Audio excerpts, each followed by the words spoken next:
And we are live. This is Dark Journalist. What a fantastic crowd we have out there in the ideas room already tonight. Of course, tonight I'm joined by the lovely Olivia. Hi, everybody. And Olivia, as they pulled you out of the oxygen tent, you asked for the latest party.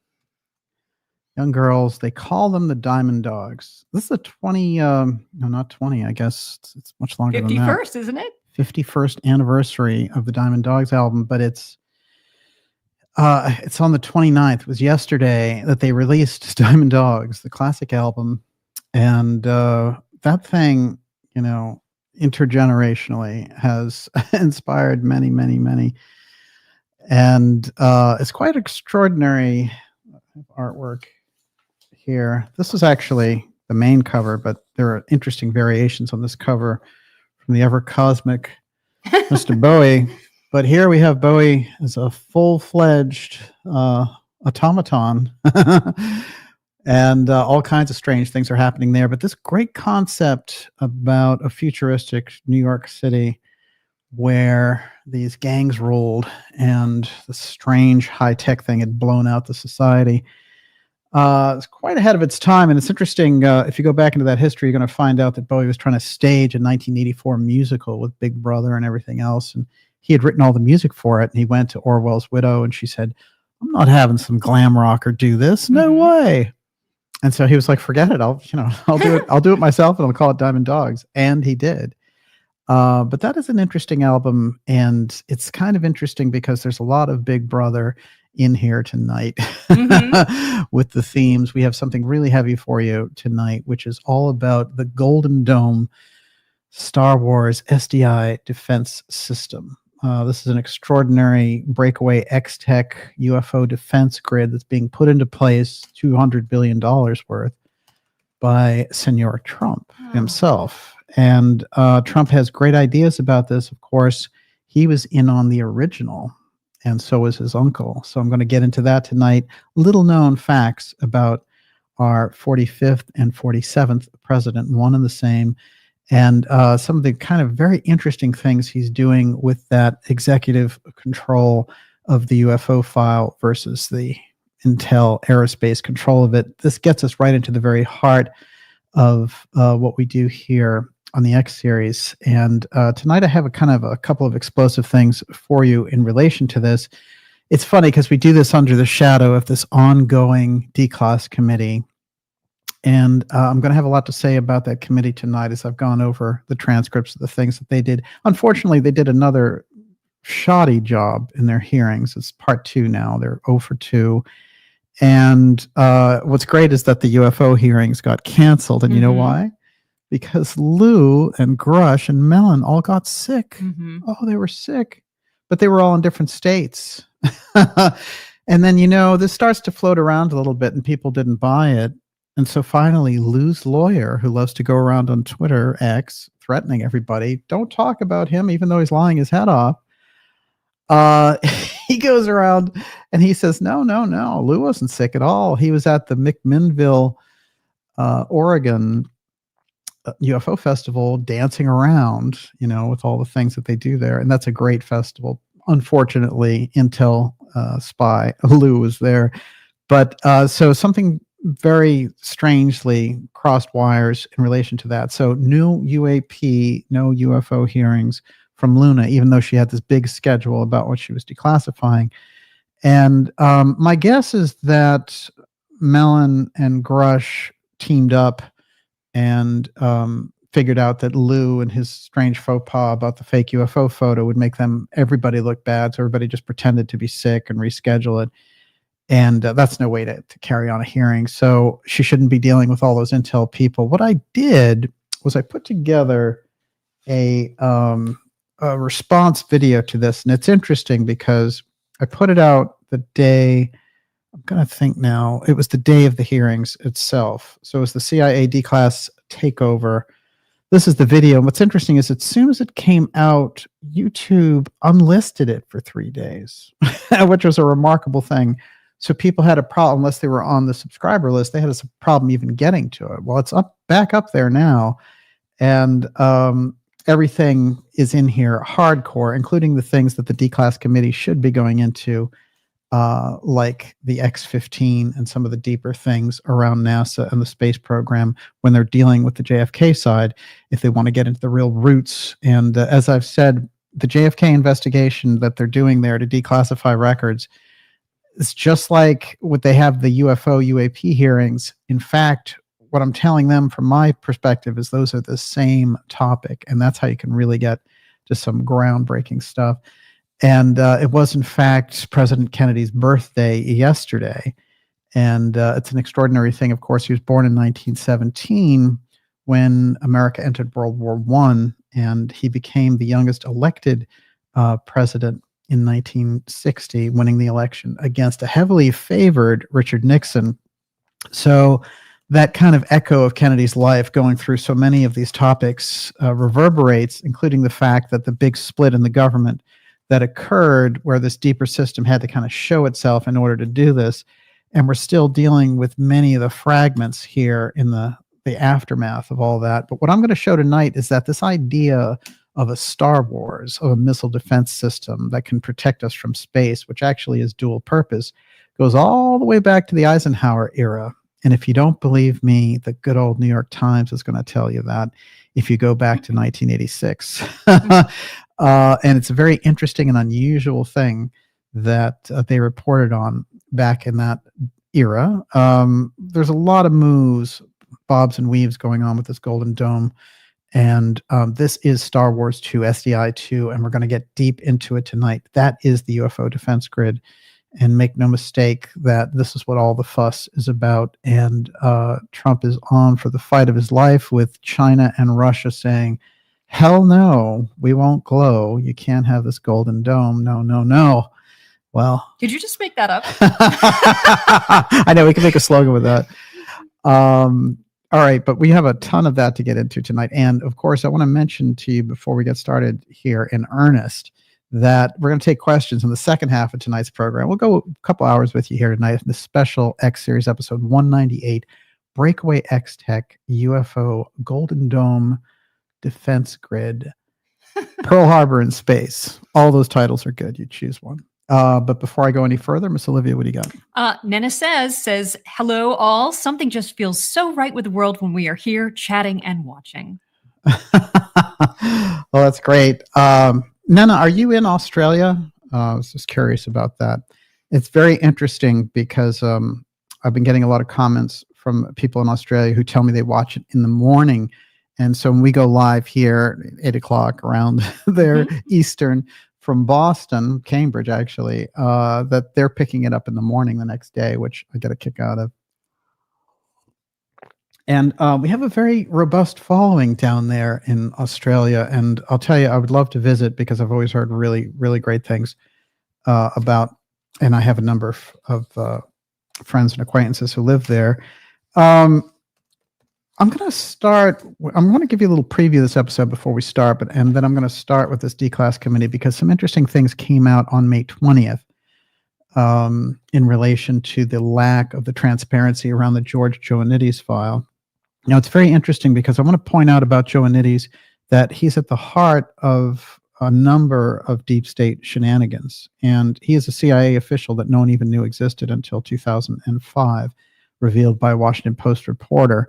When they said, here's an executive order for declassification of all these government records relating to the JFK assassination, and that's an executive order, okay, you can't deny that, then what happens is very interesting because, in fact, the CIA says, oh, you can have this, you can have that, you can't have the Ioannidis file. It's quite extraordinary.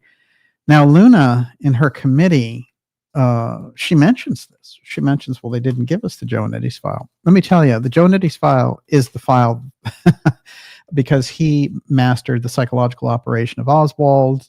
He worked with Bobby Inman on the UFO side. He is a major player in the heart of this. That's why his records are so important. And the idea that they can deny, I think, is quite remarkable. So we have two different experts that testified before the Congressional Committee on JFK, since they had to botch the UFO one because Lou was sick, or he wasn't, but Mellon told him to pretend to be sick. And so they went into this really kind of haphazard JFK committee hearing where you couldn't hear things. They had Abraham Bolden, who's a fantastic guy. I've talked with him.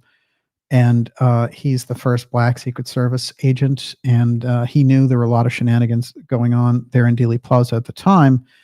Was set to testify to the Warren Commission and others. And then they set him up with a phony charge of bribery. And oddly enough, he got pardoned last year, which is extraordinary. And his story is Echo of Dealey Plaza is quite interesting. The number of unusual things that he picked up on, including the fact that, there were a lot of international authorities involved around the JFK assassination of the Secret Service. And that seems to be an ongoing thing as we look at it. But he went up there to testify remotely, and they had all these incredible problems, and they just had him sitting up there for 45 minutes with no audio. It's like, I don't know if they were killing their own hearing, but it didn't go so well. But in any case, somebody who was around in that late 70s and early 90s milieu of these committees was a guy named Dan Hardway. And he had a couple of interesting things to say about Joanides. And so he gets the question, can you tell us about some of the conversations about how it might have been conceived as obstruction? And he's going into how the records were obscured. And Hardway says, well, when we first started, we had unlimited, unexpurgated access. We had 2 clerks assigned to us. We had our office at the CIA, pretty much went to work there every morning. We'd ask for a file, they would get it, we'd review it, it was unredacted and given to us in its original state. This is his testimony just from last week. After they brought George Joanides in, he began slowly tightening the process. We started experiencing significant delays in the files that we could get. We started noticing the files we could get had obvious things missing from them. Now, here's Joanides, who had masterminded the Oswald psychological operation, top psychological warfare officer for the Central Intelligence Agency. And here he is coming into these committees and bedazzling the participants. He's the one they're putting in charge of dealing with people trying to get to the truth around the intel side. Now, Judge Tunheim, who was a very major figure there in Minnesota, and made a number of strange comments about what he experienced during the Assassination Records Review Board. And he also mentions Joanides. Now, all these people are catching on that Joanides is the thing they don't want to give up. And, of course, that's Tunheim there. Tunheim's testimony is rock solid, and it's interesting because Tucker Carlson, before he left Fox, he said, there's really high-ranking official who looked at the file and told me that it shows the CIA was involved, and he didn't want to identify who he was. But I found out on my end that it was Tunheim. Okay. And that's probably an uncomfortable thing to put out there for them, but nonetheless, there it is. And so Tunheim, I always pay attention a little bit extra because he's seen all the records. So here's what he had to say. Now, Chairwoman Luna asked him the question, why did you tell President Biden that the CIA had deliberately misled your board about the Joanides file? Judge Tunheim, remember, this is last week. I did that because the CIA misled us. It looked like just a personnel file, what he got paid for, and when he got separated, that sort of thing. And the staff looked at it and thought it wasn't significant and sent it back. In retrospect, we shouldn't have done that. We should have asked for more, but they were told, the staff was told, that was all they had on Joanides. It's completely false, which was clearly incorrect. So that is why I said we had been all deliberately misled by the CIA as to the nature of the Joanides file that were there. And I think these files are likely still there and can be released and should be released. Now, the position of the CIA is not that they don't have the file. It's just that they don't need to provide them. So the executive order says you have to provide all the records. They're saying we're not going to provide the Joanides file. That's a major clash. In fact, it's a constitutional crisis brewing in this congressional hearing. But the congressional hearing, because of the way that they're being handled, are not getting the attention that they deserve. And I think there's this overlay of the cancellations around the UFO thing, which is sending those committees into orbit and leaving them, without a consistent trail on the media side. And the media, they don't do a very good job around the JFK assassination anyway, as we know. And unfortunately, on the pop-click independent media side, they're just looking for some huge headline that they can run up the flagpole for one day to get a bunch of clicks on X or something. And we have a big problem in the independent media in general with this pop-click phenomena of stuff just getting gushed out there, and the people don't know anything about what they're talking about. So that's going to kind of develop into a crisis of its own. So what you have is a mainstream media that doesn't want to, give the facts on certain things, and then you have this other media that just kind of goes for the attention around the thing without studying the subject. So you get a real big issue going on. In fact, I would say that what you have really is the corporate media, which is a paid kind of media, and then you have a paid independent media, which is manifesting through all these podcasts and things at a high level. There's tons of money behind it. And, as I've been doing research into this, I still have a lot of tentacles out in all of these different fields. And there's someone I know who works around marketing and PR for all these types of things. And they see all the tremendous amounts of money coming into these podcast spaces. And what they're saying is the word that they're getting on some of the more popular ones is that in order to outdo the other guy, they have to do a morning and an evening show. And so now you're seeing them really dump the content, and they're just kind of poaching all of these important topics and running them down there to get headlines for this thing, because they're in a weird competition financially that they're getting all this marketing advice about.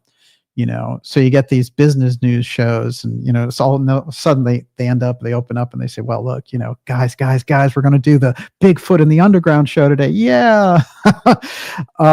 So that whole thing is going to crash, because it's all sizzle, no steak kind of thing, but it's really getting hit hard. I think we've been seeing it, and I've been looking for good trends on the independent side, but the trends aren't going so great. So what I'd say is there should be a real discussion there about bringing forward real topics, and not just titillating people with an Epstein file release that never happens kind of thing. So there's a lot of issues, I would say, structurally with the way that whole thing is designed, and it goes to the heart of some of the things that we're getting at here. So and then they came out with this: new details on canceled UAP skiff briefing. Grush could not make it. So now they had a skiff meeting, and Grush couldn't make that. So, I don't know what that committee is doing. These people just won't show up.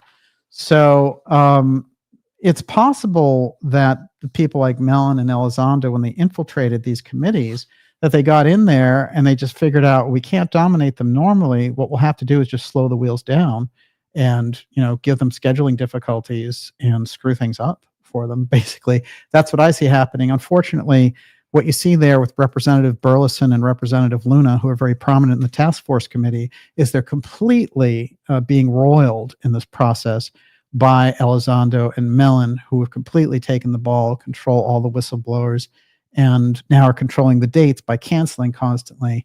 And apparently it's very hard on Congress, someone in Congress like Luna, to set up a skiff for a particular thing. So when she sets it up and then they don't show up, it's like, we'll check into that again in a few months. So it's a way to drag this process on and allow them to keep the spotlight, but keep these hoaxes that they're doing in the meantime, instead of giving the public the real thing. And so there's a major CIA effort in the heart of all this to bring forward a kind of false version of UFO disclosure, as we've discussed on this program.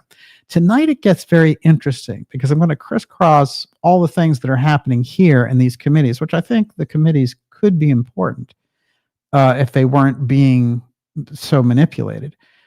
And I'm going to combine that with what's going on in the background around this Golden Dome UFO defense grid. Are you ready for this? This is going to get deep, everyone. You're watching the Dark Journalist Show. Deep tonight with Dark Journalist X Series 198. It's Breakaway X-Tech UFO Golden Dome Space Defense Grid. And ever heard of Pearl Harbor in space? Space Pearl Harbor? Well, we've brought it up on this program, but I'm going to show you tonight, as I've found over 200 examples, I'm going to show you about 10 of how this program has been ongoing for the past 3 decades, and how it plays into, I think, this tug of war behind the scenes between the Trump forces on one side and this hardcore intel force that wants to do things their own way, and how they just can't see eye to eye in relation to this. We're also going to take your questions in the second half of tonight's program. Before I go any further, though, Miss Olivia, what do you got? Lancelot Link says JFK moon exploration, Ronald Reagan, SDI Star Wars, DJT, the Golden Dome. Are these all attempts to bring high technology out of the national security dungeon? Yeah, well, tonight's show is about those 3 presidents. So, that's intuitive of you to pick up on that. Basically, Kennedy had Blue Enigma. This is the thing deep, deep in the government. And this is what he was taking charge of with NASA and everything else. By the time you get to Reagan, it's very interesting. And I'm going to show just how important Reagan's efforts were, but how Trump was in the middle of that in 1985. Now, it's very interesting the way we get this, too. It's through a liberal reporter named Ron Rosenbaum, who used to write for Slate magazine. And this is somebody who's no fan of Trump, I can tell you that, and yet remembers this very unusual article that he wrote after interviewing him in 1985, and how Trump was a part of the Doomsday Network discussions, going to the White House and talking to the COG committees, and how Trump had all of these ideas in relation to how we could get around the whole nuclear issue. And yes, right in the middle of it all was John Trump.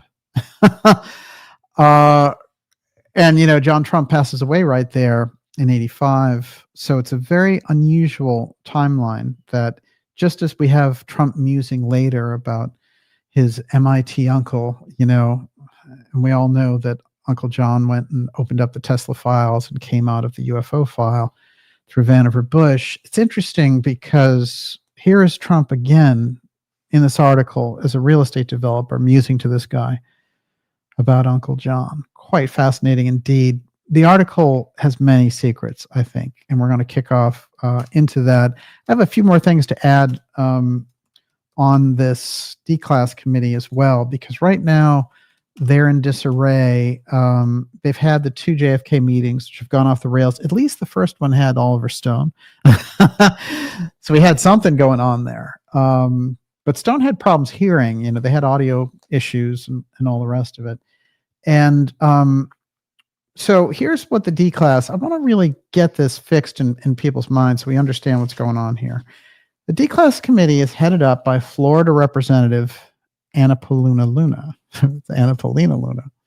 And her job is to take the declassification efforts of the files and go through these various subjects: the JFK assassination, MLK, Robert Kennedy's assassination, and the UFO file. Now, those are what she's charged with, and that committee technically runs to the end of September, and that's it. Maybe she could extend it. This possibility with all these cancellations, she'll get the opportunity to do that. But, and she now is coming from a place of trying to, say, well, I don't believe in the official story, and let's get the real stuff on the record. So I salute those efforts in general. Problem is that what's happening with that committee is they can't get the Joe Anitti's file, which is the crux of the entire JFK release. And Joe Anitti's, not only is at the heart of the aerospace problem, he's at the heart of designing the assassination and the cover-up ever after. So if you can't get his files, then there's no point in the CIA turning over anything. And it's very interesting to me that there isn't an awareness in that media hype, since they hype everything else, but they're leaving this Joe Anitti's thing off. So I'm bringing attention to it hardcore, because that is going to open up a great deal. If you can open up what's going on with Joe Anitti's designing Oswald for this, and then designing the cover-up ever after, and then getting the Career Intelligence Medal from Inman, who openly talks as assistant CIA director about UFOs, who's flying them. And not only do we know that what they are, but we know who's flying them, who it is that's inside. That's a pretty big statement. He made that statement to Timothy Good. So that's the kind of stuff that they should be bringing forward in these hearings, and you literally can use the same people in the JFK hearings as you do in the UFO hearings. That's what they should be doing. Instead, that committee is putting on these kind of blasé committee hearings. They're not very well researched or very well set up, and they don't leave a lasting impact. And if you really, if you go back and you see some of that history of how committees have done things in the past, they're very memorable. If you go into the 50s, 60s, 70s, 80s, 90s, I mean, there's tons of really hardcore committees. Think about something like the Oliver North hearings or things along that line, Abu Ghraib, things of this nature. So, if you don't get something really hardcore going on those committees, it's going to be a waste, and then they'll just expire. The mandate will expire. And in the meantime, you've got Christopher Mellon and Elizondo and Grush taking over the direction of those committees. As a matter of fact, Representative Burleson has hired Grush as his UAP advisor. Is that like a spiritual advisor? I don't know. The whole thing gets really off the rails for me. So they know something that they're not sharing with the public, but they're also getting conned because the people they're talking to are counter intel spooks. So anyway, it's all there in the declass committee, which YouTube took down for 4 days, and now it's back on. So I'd watched the full thing. We put together an entire presentation for the committee and sent that off to them and put together a big dossier binder for the whole thing. So, Luna, that whole thing is going to end up just going off the rails and becoming a tool of the CIA, which is purporting to investigate. So we got a lot of problems with that committee. Let this be a kind of a harangue from this side of the screen out there into the public to get the word going. Something is very, very wrong with those committee hearings. And first order of business, the CIA has to turn over the Joe Anidis file, number one. Second order of business, clear out all of the counterintel agents from the UFO committee hearings. Then you can have a real process going, and you won't have these weird people pretending to be sick and slowing down the committees and doing all that weirdness. That's a psychological technique too, because if I can destroy your enthusiasm or your timing and all these other things, then I can really bring down the expectation of what you might get. All right, what do you got out there? Saint Akira says this committee seems like a dog and pony show, just optics. No real impetus for disclosure of anything meaningful. Luna is all right. She doesn't know what she doesn't know, though. No, I think that's right. No, I don't even think that Luna or Burchett need to be corrupt or anything like that. I just think that they're listening to the wrong people. And even they have realized it on occasion, but here they've done it again with allowing Mellon in. Mellon is the ringleader of the entire whistleblower situation. I've put this on record on a number of occasions. So the first person you get off the stage in relation to the whole thing is him, but he represents such a money power block, being a DOD billionaire from, the world's largest banking family, save Rockefeller. So, it's too much influence. And the only way you can do it is by exposing the influence and starting it from that perspective. I'm going to come back. I'm going to circle back around to a couple of things that did come out in relation to this and that might turn that entire congressional thing on its head before the summer's over. And I'll explain how that goes. But right now I'm going to go to the Golden Dome, and I'm going to start it in 1985 with Ron Rosenbaum, this liberal journalist who thinks that there's this real estate developer. Why should you even pay attention to him? That rich guy, lifestyles of the rich and famous. And oddly enough, he finds a couple of interesting gems in talking to him that I think are very worthwhile when seeing how Trump is doing the Golden Dome Star Wars SDI-2 UFO defense grid.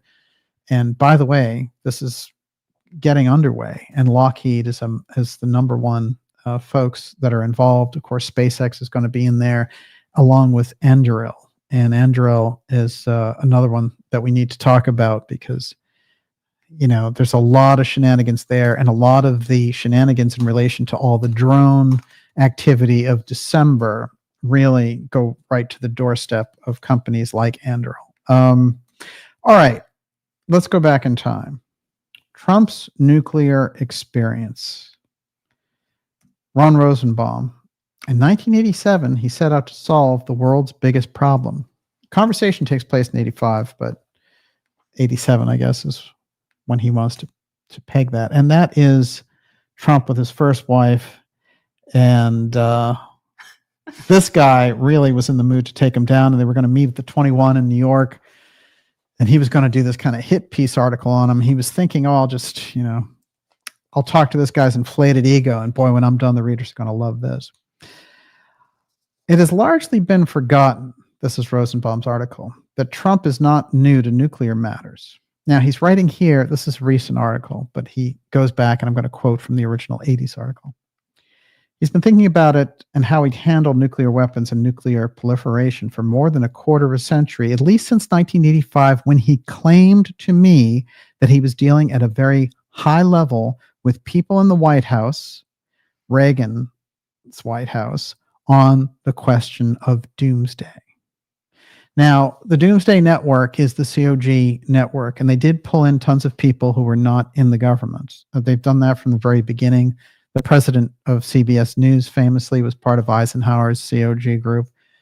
And even Rumsfeld and Cheney, when they were in COG, were in different positions. Like Rumsfeld was out of government when he was doing it. He was actually the CEO of Searle, and they were doing not saccharin, but what is that other one? Aspartame. And who was that woman who used to report on that? Aspartame. she had great reports. But Rumsfeld, so him being called in was unusual, let's say, to have that kind of a role. But they do bring in these private sector people, and Trump was one of them. So Trump already in 85 being exposed to that COG thing. Again, another reason for this establishment set to dislike him on such a heavy duty level when he gets into the presidency, because here's a guy who's familiar through his uncle with the UFO file, familiar with the deep state through Roy Cohn, and now he's part of the COG planning back here with Reagan. And this guy goes on, he says, it seemed like a joke when I first heard it back then, but at the very peak of the Cold War, when the US and the Soviet Union had an estimated 25,000 nukes to target at each other, thousands of them on a hair trigger alert, Donald Trump announced that he had the know-how to solve the world's nuclear problems. Trump to the rescue. At the time, few took him seriously. I'm not sure that I took him seriously when I sat down to lunch with him to ask him about nuclear ideas. I was trying to strike a balance between two conflicting internal reactions, snark at Trump's demeanor. There was his extended odd riff about Muammar Gaddafi's pilot, for example.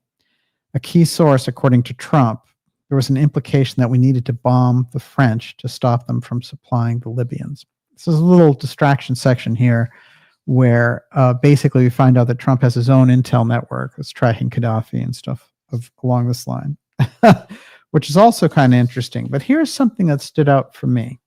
So he's sitting here in 1985 across a table with Trump discussing things.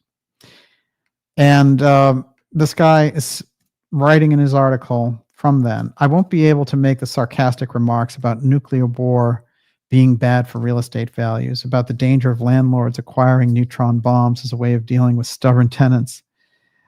Actually, it was more than Trump's sincerity that convinced me to abandon such unworthy material. Something else convinced me. As soon as I heard of Trump's initial enthusiasm for talking about the subject of denuclearization, I went out and got a copy of the Bulletin of American Science, Atomic Scientists, special issue, and reviewing the sorry state of nuclear non-proliferation, which, of course, we know spilled over into North Korea and all these other places that now have the bomb.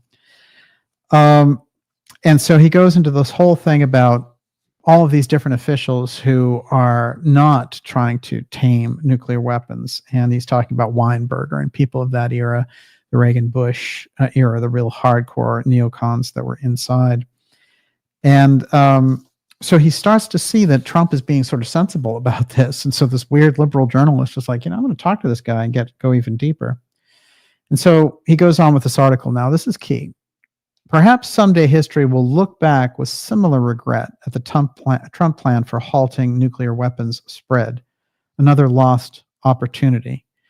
Or if Trump gets his way with this, the way he does with other deals, it's not inconceivable that history will look back at the Trump plan acceptance as one of the few hopeful developments in the course of a miserable century. Trump said to me, quote, "My uncle, who just passed away, was a great scientist." He's telling me as we make our way out of his office in the elevator. He was a professor at MIT, Dr. John Trump. In fact, together with Dr. Van de Graaff, they did the Van de Graaff generator. He was an early pioneer, my uncle, in radiation therapy for cancer. He spent his whole life fighting cancer. It was his uncle, Trump tells me, who got him started thinking about the nuclear subject. Quote, "He told me something a few years ago," Trump recalls. "He told me, you don't realize how simple nuclear technology is becoming. That's scary." He said it used to be that only a few brains in the world understood, and now you have a situation where thousands and thousands can easily understand it, and it's becoming easier. Someday it'll be like making a bomb in the basement of your house. And that's a very frightening statement coming from a man who's totally versed in it. And so on this goes with this huge nuclear concern and doomsday COG meetings that this guy recounts that Trump is having in 1985.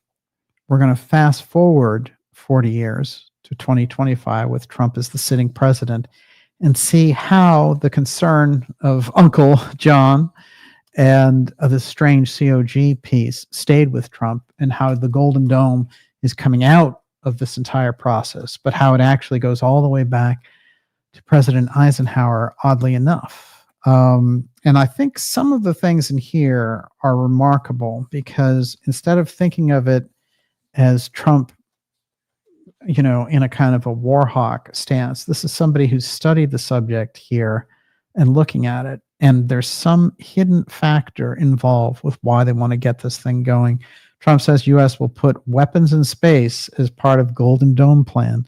Do you know how many treaties there are against that? This is a problem. It's a real problem that's going to brew, and the Russians don't like it. The Chinese don't like it. And frankly, a lot of Americans don't like it. So there's something big going on here for him to take this dramatic risk of the Golden Dome and Star Wars 2. I'm going to get into exactly what that is as we get into this episode tonight. X-Series 198. This is Breakaway X-Tech and UFO Golden Dome.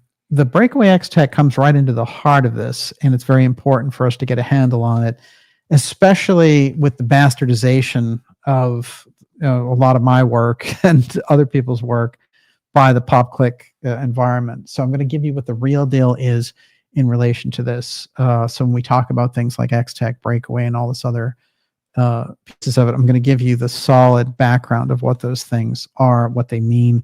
Even the deep state is becoming a very bastardized term, where you have this whole pop-click podcast thing downgrading and diluting the power and the impact of these ideas. And what you're going to need, I've said it over and over again, but you need the potency of the core ideas in order to get a real picture of what's coming up here in the future. That wide angle lens that we need is not going to be accomplished by all of these podcasters having pressure on them to do 2 shows a day and to spit out things like UFO disclosure or COG or something like that with no knowledge of the topic, It's cheapening the topics. Oh, that's no for question. Sure. Yeah. And on the occult side, it's ridiculous.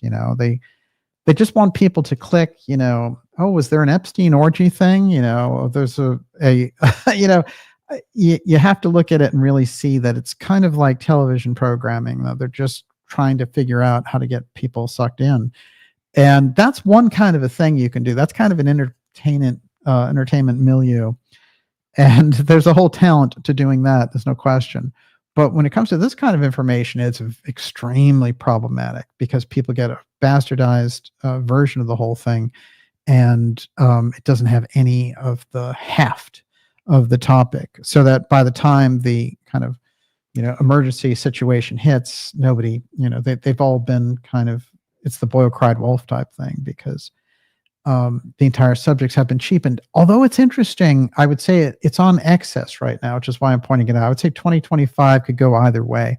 I think these things could break to a whole new level, or you're going to see this kind of tsunami of junk culture.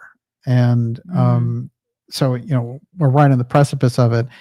And if you don't have, you know, if you're not going in for the good stuff, if you're getting the junk, and then they're going to double down. And as I mentioned, I mean, I know a lot about those industries. If you knew the amount of money and the people that are pouring the money in, the Peter Thiel types, you would not be very happy, because, you know, the idea of having the media, you know, we already had a version of the corrupted media that's controlled by all these interests and lobbyists and all the rest of it. That's how you got the terrible corporate media that ruled the roost for hundreds of years. And just when you get to throw that off, those people are like, hey, we're going to take our money and retrench into this other thing. And, you know, they go in over there and they pretend that it's grassroots, and then they, you know, pour their money in there, and now you have that. So you have paid corporate media and paid independent media. You're going to need something else. You're going to need a third lane in all of this. And with potency. Yes. Very good indeed. What do you got? The Griff 2004 says, does anyone else get blue beam vibes from the Golden Dome? Just me? And Steve Hudgens from MUFON says, question for DJ. Might the Gold Dome be a defense system against planet, I think Nibiru, or another planet? Nutterbutter says, I think the Golden Dome is already in operation. The powers that be are using it as a way to try and catch the public up to their actual level of advanced technology. X and Giza Death Star community says, I think the space weapons are already up there. Oh, very, very interesting. Yeah, well, there's, I'm going to quote from Joseph's book tonight. And I think the book is from 2013. And there's a fantastic section in there about this kind of UFO defense thing. But so Trump says he'll put weapons in space as part of the Golden Dome thing. Look, here's what you have to understand about Trump. Trump gets into government and he's like, how can I get control of things that should be under executive control? It's the same thing that Kennedy talked about. And I want to go back to this because Kennedy with Eisenhower, it's been revealed that a lot of their conversation was Eisenhower telling him that a number of things were slipping from presidential control. Now, there's indications that he was telling him this in relation to the UFO file. But what I can tell you is that Kennedy gets in there and realizes, I have to take that presidency back, which is why there's a 3-year struggle there. And it's so well summarized, I think, because Kennedy, in bringing forward this whole thing, the clash, when you come up to the Trump era, is much more public in a sense. And what was going on with Kennedy was behind the scenes, but he had a way of, really raising the drama around things, like when he gave his famous speech at American University, and he gives the CIA and the State Department a false version of his speech, and then he comes forward to give his actual speech, which was anathema to them. It was all about, having a real peace program and how we may not like the people in Russia because of what their system in that time, the Cold War and all the rest of it, but that we all breathe the same air. That kind of thing and humanizing the other side was exactly what the people in the deep state did not want to see. And so Kennedy was real expert in this. The craftsmanship that he showed as a statesman and the way that he did things. You could study his presidency for a lifetime. And I can tell you that it's very interesting because there's that famous moment where Gorbachev, of course, who had his own incredible disclosures to give to us, but he comes forward and he goes and gives a speech at the Texas School Book Depository, which is remarkable because, it's the site of the assassination. When you're in the business of politics, you know what symbolism is all about. And he stands up there and he goes to it. But one of the things that he says is, we're still catching up with Kennedy's vision for the future. And I think he meant it, because Kennedy had this understanding of the world. And I think so much of that came not only with growing up in a wealthy family with all the connections that his father had, but also when they went over to England when the dad became the ambassador to the UK, it opened him up to a world of understanding, and also, going through World War II and things. It opened him up to how those forces interact on those very, very high levels, so that by the time he goes through Congress and the Senate to the presidency, he understands how the power system works. And it's remarkable, because of his experience on the intel side, that when he gets into the presidency, he still says to his private aides he cannot believe the amount of power that the CIA has assumed over the executive branch, and that they're off doing operations and things, and like maybe the president's getting a report and maybe not. So this whole, he said we have to find a totally different way of doing this. And one of the things that came out in the JFK records, which I think is crucial, is this whole thing. It's the memo to Arthur Schlesinger, where he's saying, how could we have a different version of the CIA? And they present him with 3 different models of how to do it, including folding the CIA into the State Department. But all of it had to do with ending the Central Intelligence Agency. So, that's a very important background, because very often people say, yeah, well, Kennedy had problems with the CIA, but all governments have stress, and all the rest of it. Look, he was trying to get rid of it. And you have to understand why, one, and then you have to understand what they did in retaliation to those moves, because Kennedy realized, as the executive created the Central Intelligence Agency. They serve at the pleasure of the president, and the executive can dissolve the agency. So this is the thing that's left out as we go along here when there are problems, even when, in the Bush administration, W's, and that's Bush too, when you think about it, the amount of things that took place in Abu Ghraib, and, all the torture stuff and all these protocols that were broken, and Gitmo and all that kind of stuff,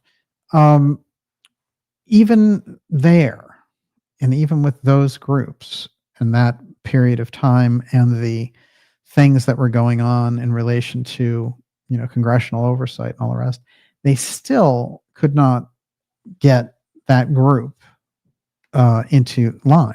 That group ended up doing all these other things, including bugging the Senate just a few years later in Obama's term. So a lot of those same people that are involved in those shenanigans on a very deep level, now we find them over and over again in the UFO disclosure movement. So you have to call out the intel people. It doesn't have anything to do with, acrimony back and forth. And it's about the infiltration of a field by a group that has a track record of, illegal doings around the world. And, by the way, executive action too. And in my opinion, the same group was involved in the executive action attempt on Trump back in August with Thomas Matthew Crooks. And was that even him on the roof? But how could he even get there, and all the rest? So these things are active. And you have to track the connections immediately, or else they do infiltrate through. So when you get counterintelligence people showing up in a swarm around a topic, and the media promoting them, and all this money folding into this space, and strange inconsistencies, the backgrounds of these people, and the open lying in public and stuff, you have to go in for the kind of investigative journalism that's hard hitting, or else you're not going to get anywhere. We've seen where the softball stuff has taken this process, but it gets dangerous when you look into things like the COVID operation, or when you look into things like the drone swarm. If you get into a national crisis, and that situation's been building up in the background, if they get the ability to set up a UFO defense office on this level from the intel side, then you're looking at a very big problem. Now, in my opinion, the Golden Dome effort on the Trump side, which I'm going to get into next here on a deeper level, is an attempt to do it all from the executive side, which is something that Reagan wanted to do. So there was tension there against Reagan over this. And what's also interesting is the various whistleblowers that came out, and I'm going to introduce some of them to you tonight. You may not have heard of scientists who said, wait a minute, where did that 40 billion go that we were working with on this program? It's gone. Suddenly found themselves demoted and lost to history. Well, we're going to find them again here tonight as we get deep into tonight's episode, the X-Series 198. This is Breakaway X-Tech, UFO Golden Dome, Space Defense Grid, and Space Pearl Harbor. There's a program for Space Pearl Harbor. We're going to get into that next. Before I go any further, I'm going to remind you to go to darkjournalist.com and sign up for our newsletter. It's a free newsletter, and it keeps us in touch with each other, especially with the wild censorship. I told you one of the things that we did during the hearings was put out this video, and how YouTube unlisted it, strangely, for 4 days. And when I discovered that, I put it back up. But, you missed the timing on the whole thing. And when you see that type of activity, you realize the best way to go is the newsletter. And many of you are signing on for that, and that's the best way to go. It's a free newsletter. It comes to your inbox once a week, and you just learn about the incredible shows that we have coming up for you. Documentaries. We just did the Pyramid X documentary. Fantastic feedback from everyone about the incredible discoveries at Giza, and the very interesting radar that's being used to see beneath the Giza plateau going this around. This is like ancient history now. I'm like, oh yeah. When was forget that? it. Was no, that no. just like that was 6 a month weeks ago. Oh, yeah. God. That's only a month ago that we put it out. So many things have been going on. But I'll tell you, there's a lot in there relating to the Hall of Records piece that is crucial. So when they're talking about the space radar and things, keep thinking about that Hall of Records piece that Casey put on the record. That's what he was talking about, that was there underneath the paw of the Sphinx. And he said what? He said it's Pyramid X. He said it's another pyramid underneath the Sphinx. So that's the crucial thing. Very often we think of a Hall of Records. Oh, there's an interesting hall in an underground cavern somewhere. He's saying it's a pyramid again, but underground. So that's what I think this discovery is bringing forward. It's really showing that incredible eagle eye of Casey, the third eye, just doing that incredible, panoramic vision of what was going on there in the retrocognitive piece that he was bringing forward about Atlantis placing these records there.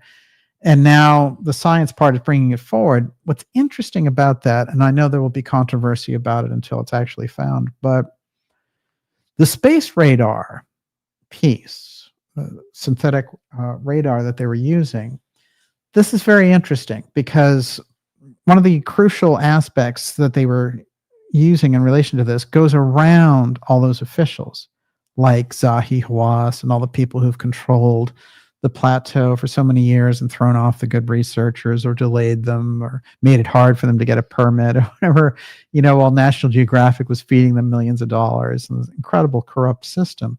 Well, it's interesting. Right in the middle of my Pyramid X documentary, I do a full section on Zahi Hawass, his corruption. I call it Giza Gate, and all the various strange things that took place there with Hawass and Lerner. And remember, Hawass and Lerner come directly out of the Casey Foundation. And the Casey Foundation, with the best of intentions, funded these people through college, funded them to be their men in Cairo and get there and get to the bottom of that Hall of Records truth. And what they did is, as soon as they got there, they bashed Casey. They took all the knowledge, and of course they did all these secret digs and everything, and took all the credit for themselves for what they were doing. And in the meantime, the Casey Foundation continued to fund them and do all this incredible stuff. But what you're going to find out with somebody like Lerner, who really made it difficult for researchers like Robert Schoch and others to get to the bottom of anything. And Schoch was a geologist, after all. That expertise is exactly what you need in a place like that. And here's this guy who was actually a high school dropout until the Casey Foundation took him and ran him through university, supported him, and then got him into Cairo, got him into that program to try to prove some of Casey's theories. And so for these people to come back around, I find it very interesting. Now, I'll tell you the weirdness, and this gets on a lot of things that happen here in the X series. Check this out. And as you know, Miss Olivia. So I put out this April 25th documentary. It's got a whole section on Gizagate, and it's got Zahi Hawass, who people haven't heard very much from, in a while. Of course, he was part of he became part of the corrupt Mubarak government. Mubarak went to prison, and Hawass was charged, and all these other things happened. Well, as soon as that episode dropped, a week and a half later, Joe Rogan had Hawass on. It was a weird, very, very strange timing and weird interview. And when it was over, Rogan said that was the worst interview, the worst show he'd ever done, which is also interesting. But what do you make of that for timing? Isn't that extraordinary? So Pyramid X comes out with a Gizagate section. It's got all this stuff about Hawass, and then Hawass shows up a week and a half later on the Rogan show. Well, that's something. But anyway, the timing was interesting. And I think there's a lot more in that pyramid story. And so you're going to see us doing a lot of follow-up in that docuseries there. But that's up there for you. What do you got, Miss Olivia? Let me see where I want to go with this. David Termina, DJ, according to Tesla, his goal was for all the major nations to have the Teleforce defense system to make war obsolete. Reagan said he wanted to share it. Do you think Trump wants to do the same? I think Trump is a little more shrewd about sharing it.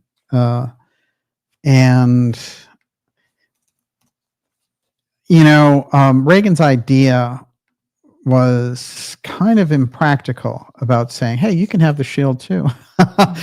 This is very interesting because what Kennedy did is he said, we can have a joint moon mission with the Russians. This is behind the scenes.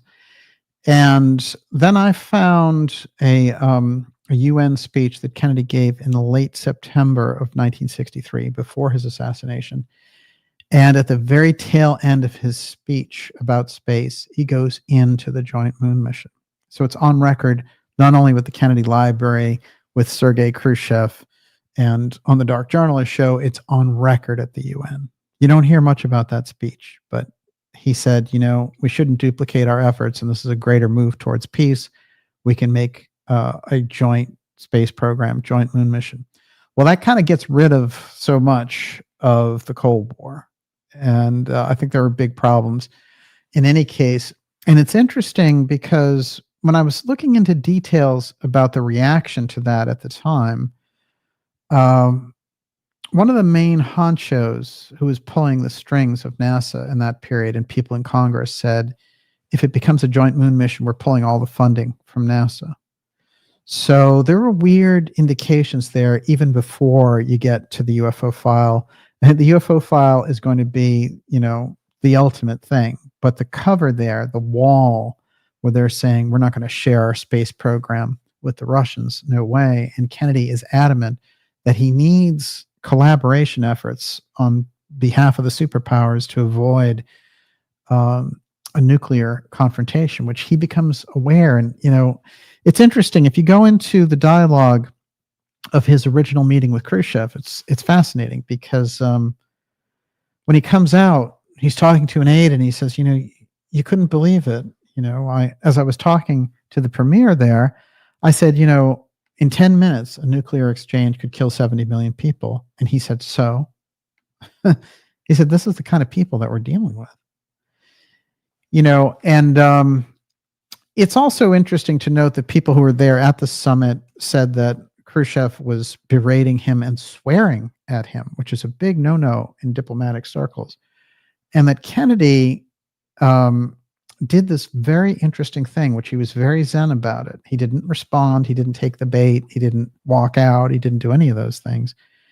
And he sort of stuck to his guns. And I think over time, Khrushchev came to respect him. And we know that in fact is true. But Kennedy understood, and it was almost like a mystical thing with Kennedy, which he understood just how dangerous the period he was in. And I think, honestly, any other president during the Cuban Missile Crisis, you would have had a nuclear exchange of some kind. So Kennedy saved that period of history. Regardless of the deep state efforts to remove him, he extends this incredible legacy. And but he was all about sharing the technology and sharing the UFO file. There's a very important section in my research about Lloyd Berkner, the physicist, who was part of the Robertson UFO panel, and that's who Kennedy was going to meet at the Trade Mart. And there's a whole scene there about Berkner that I'll get into later tonight. Of course, I did a whole documentary on it, JFK, the final speech. But as I do research around Berkner, I'm going to find that his number 2 man was assassinated. Well, he died of a heart attack, okay? The following month, 3 weeks after Kennedy's assassination. So Berkner, being in this window and saying, as the speech that he was going to make with Kennedy at the Trade Mart, which involved, this flag being flown in from White House, Air Force One, something extraordinary taking place, including the fact that a memento of JFK's from World War II was going to be exchanged. I mean, this is incredible. So what he writes to his students is he says, I can't, go too far into it, but what I will say is it was going to have international implications. And as you dig down through this, something major was going on in relation to that speech, and given the background of Antarctica and the UFO file with Berkner, and then the fact that his number 2 man dies suddenly at the ripe old age of 54, 3 weeks after the assassination, I think is just extraordinary timing. Tormina mentioned Tesla there, and this is Tesla's vision of how wars would be fought in the future, and fought from space using beam weapons. So, Tesla had this vision, and there's no question that Trump getting access to it really sets the thing in motion. It's like we start to get the vision and understand Star Wars and particle beam weapons so much better. After all, what was John Trump working on? Particle colliders, the early versions of CERN. That his work with Van de Graaff was all about that. So it's an extraordinary background, and the story only picks up as we go along here tonight, as you're going to find out. Before I go any further, you're up. Okay, I've got 3 I'm combining here. Dash Rendar, just like Star Wars under Reagan was cover to deliver other tech to space, what do you speculate the Golden Dome could be a cover for? Happy Hermit 3D responds, a space-based global prison is what the Golden Dome might become. Golden Dome might be a synonym for SpaceNet from Terminator. And From Thought says, in Ingo Swann's book Starfire, he talks about weapons in space that can affect the population's awareness with microwave radiation. They for sure got that tech up there. I bet Starlink is equipped too. Yeah, I think what's interesting, the idea of control on the ground from space comes directly out of the Nazi rocket program. We inherited it, and the Russians did also. Now, I think what's going on with Trump is very interesting. I think he sees it inevitable that there's going to be control from space, just as Kennedy saw this inevitable reality, and Reagan saw it also.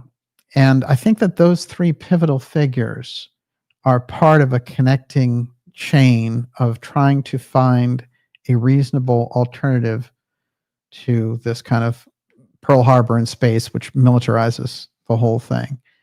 And what's going on the inside with the kind of, let's say the Bush neocon types, is they've had a program in place for decades, which is Space Pearl Harbor, that something will happen in relation to that will militarize space. Now, I told you when I went into this, and I talked a little bit, I did a show a couple of weeks ago with Alex Jones, and I went into Space Pearl Harbor a little bit. And I was telling him that I had 200 examples, but don't worry, I was only going to show 10. But I've got some of the key ones here tonight. I'm going to go through them with you, and I think this will answer the question a little bit better. First of all, let's understand the space that we're in. The Outer Space Treaty of 1967 requires states party to the treaty, including the United States and Russia, not to place in orbit around the Earth any objects carrying nuclear weapons or any other kinds of weapons of mass destruction, install such weapons on celestial bodies, or station such weapons in outer space in any other manner. So this clause forbids the U.S. from prepositioning in Earth orbit any devices powered by nuclear weapons and any devices capable of mass destruction. A space station nuclear pumped X-ray laser would have violated this treaty, and that's what SDI was. Now, SDI is so important, it has to be understood that it's been a conceptual piece now since the 1950s. And I'm going to show you the various articles in relation to that. But what we're going to do is we're going to get to SDI in depth through the lens of Space Pearl Harbor. Now, watch the tracking here in dates. I'm going to cite major science journals, newspaper articles, position papers, major figures, and all the rest, going directly into this theme of a Space Pearl Harbor. Remember, originally, before 9/11, there was a group called PNAC, and this was the Project for a New American Century, and they had said, you're going to need a Pearl Harbor type event to take place in order to move us into this kind of glory period. And in fact, they got 9/11 2 years later. Well, this was the Space Pearl Harbor piece. And by the way, when Rumsfeld was working on this as part of a space council, guess which president he was working for? It wasn't W. It was Clinton. So, you know, the multiple party action on this is interesting. Okay, 2019. This is from the, it's an Army media release. Pentagon's answer to Space Pearl Harbor threat shifts focus. Space Pearl Harbor. Remember Rumsfeld warning of a Space Pearl Harbor? Too few of the late U.S. Defense Secretary's admirers and detractors pay sufficient knee to his insight for the militarization of space. New York Times. Space Pearl Harbor. Try this on. Deep in the planning of government, position papers were released inside that became declassified in 2020. But this is from April 17th, 2006. Lieutenant Colonel Alan Burke, Air War College, Maxwell Air Force Base. Space threat warning, Foundation for Space Superiority, avoiding a Space Pearl Harbor. Internal documents. There it is again. Space Pearl Harbor. I'll give you a couple more incidents. 1999, Rumsfeld is doing this Space Council review in depth with all these other military people and scientists and everything else. At the time, Rumsfeld is a private citizen before he becomes the oldest defense secretary in history. Remember, originally under Ford, he was the youngest. So he had a peculiar distinction of being the youngest and the oldest. Key takeaways from his study. This incentive to strike first, a Pearl Harbor in space, could be so destabilizing as to participate in a war that neither state wants but cannot avoid. The American comparative advantage is in the astonishing growth of U.S. commercial space over the past couple of decades. The next administration will need to develop a vision for American preeminence in space. Rumsfeld, 1999. There's Space Pearl Harbor mentioned. Very interestingly, a couple more examples as we go. Oh, I thought this was interesting. This doesn't mention Space Pearl Harbor, but NATO chief in April of this year, April 12th, NATO chief says Russia may deploy nuclear weapons in space. That's a weird thing to say. And where he's getting that from is even more interesting. But this was floating around in March and April, this idea that the Russians were going to put a nuke in space. And somebody was getting wind of something there. And it could have very well have been that we were going to pretend that the Russians had it up there, so we had to put it up there. Or, you know, there was something that was nuclear oriented about one of their satellites. Something was going on there. Everybody's kind of backed off on that temporarily. Here comes the Golden Dome.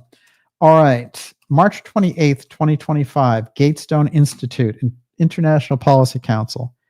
China is taking war to Earth's orbit. A space Pearl Harbor is on the way.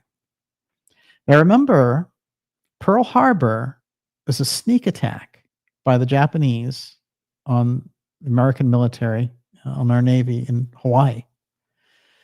And that's December 7th, 1941. And of course, it gets America into the war. And famously, the leader of Japan said, "Oh my God, we've awakened the sleeping giant of America." They did. And in fact, America would go on to, and the Allies would go on to beat Japan, Germany, and the Axis powers. But nonetheless, the surprise attack was meant to give them the initiative. And in the beginning of the war, for sure it did. Space news, June 10th, 2019. Trump's Space Force announcement could propel us to deal with Space Pearl Harbor. Space Pearl Harbor is the term internally and externally.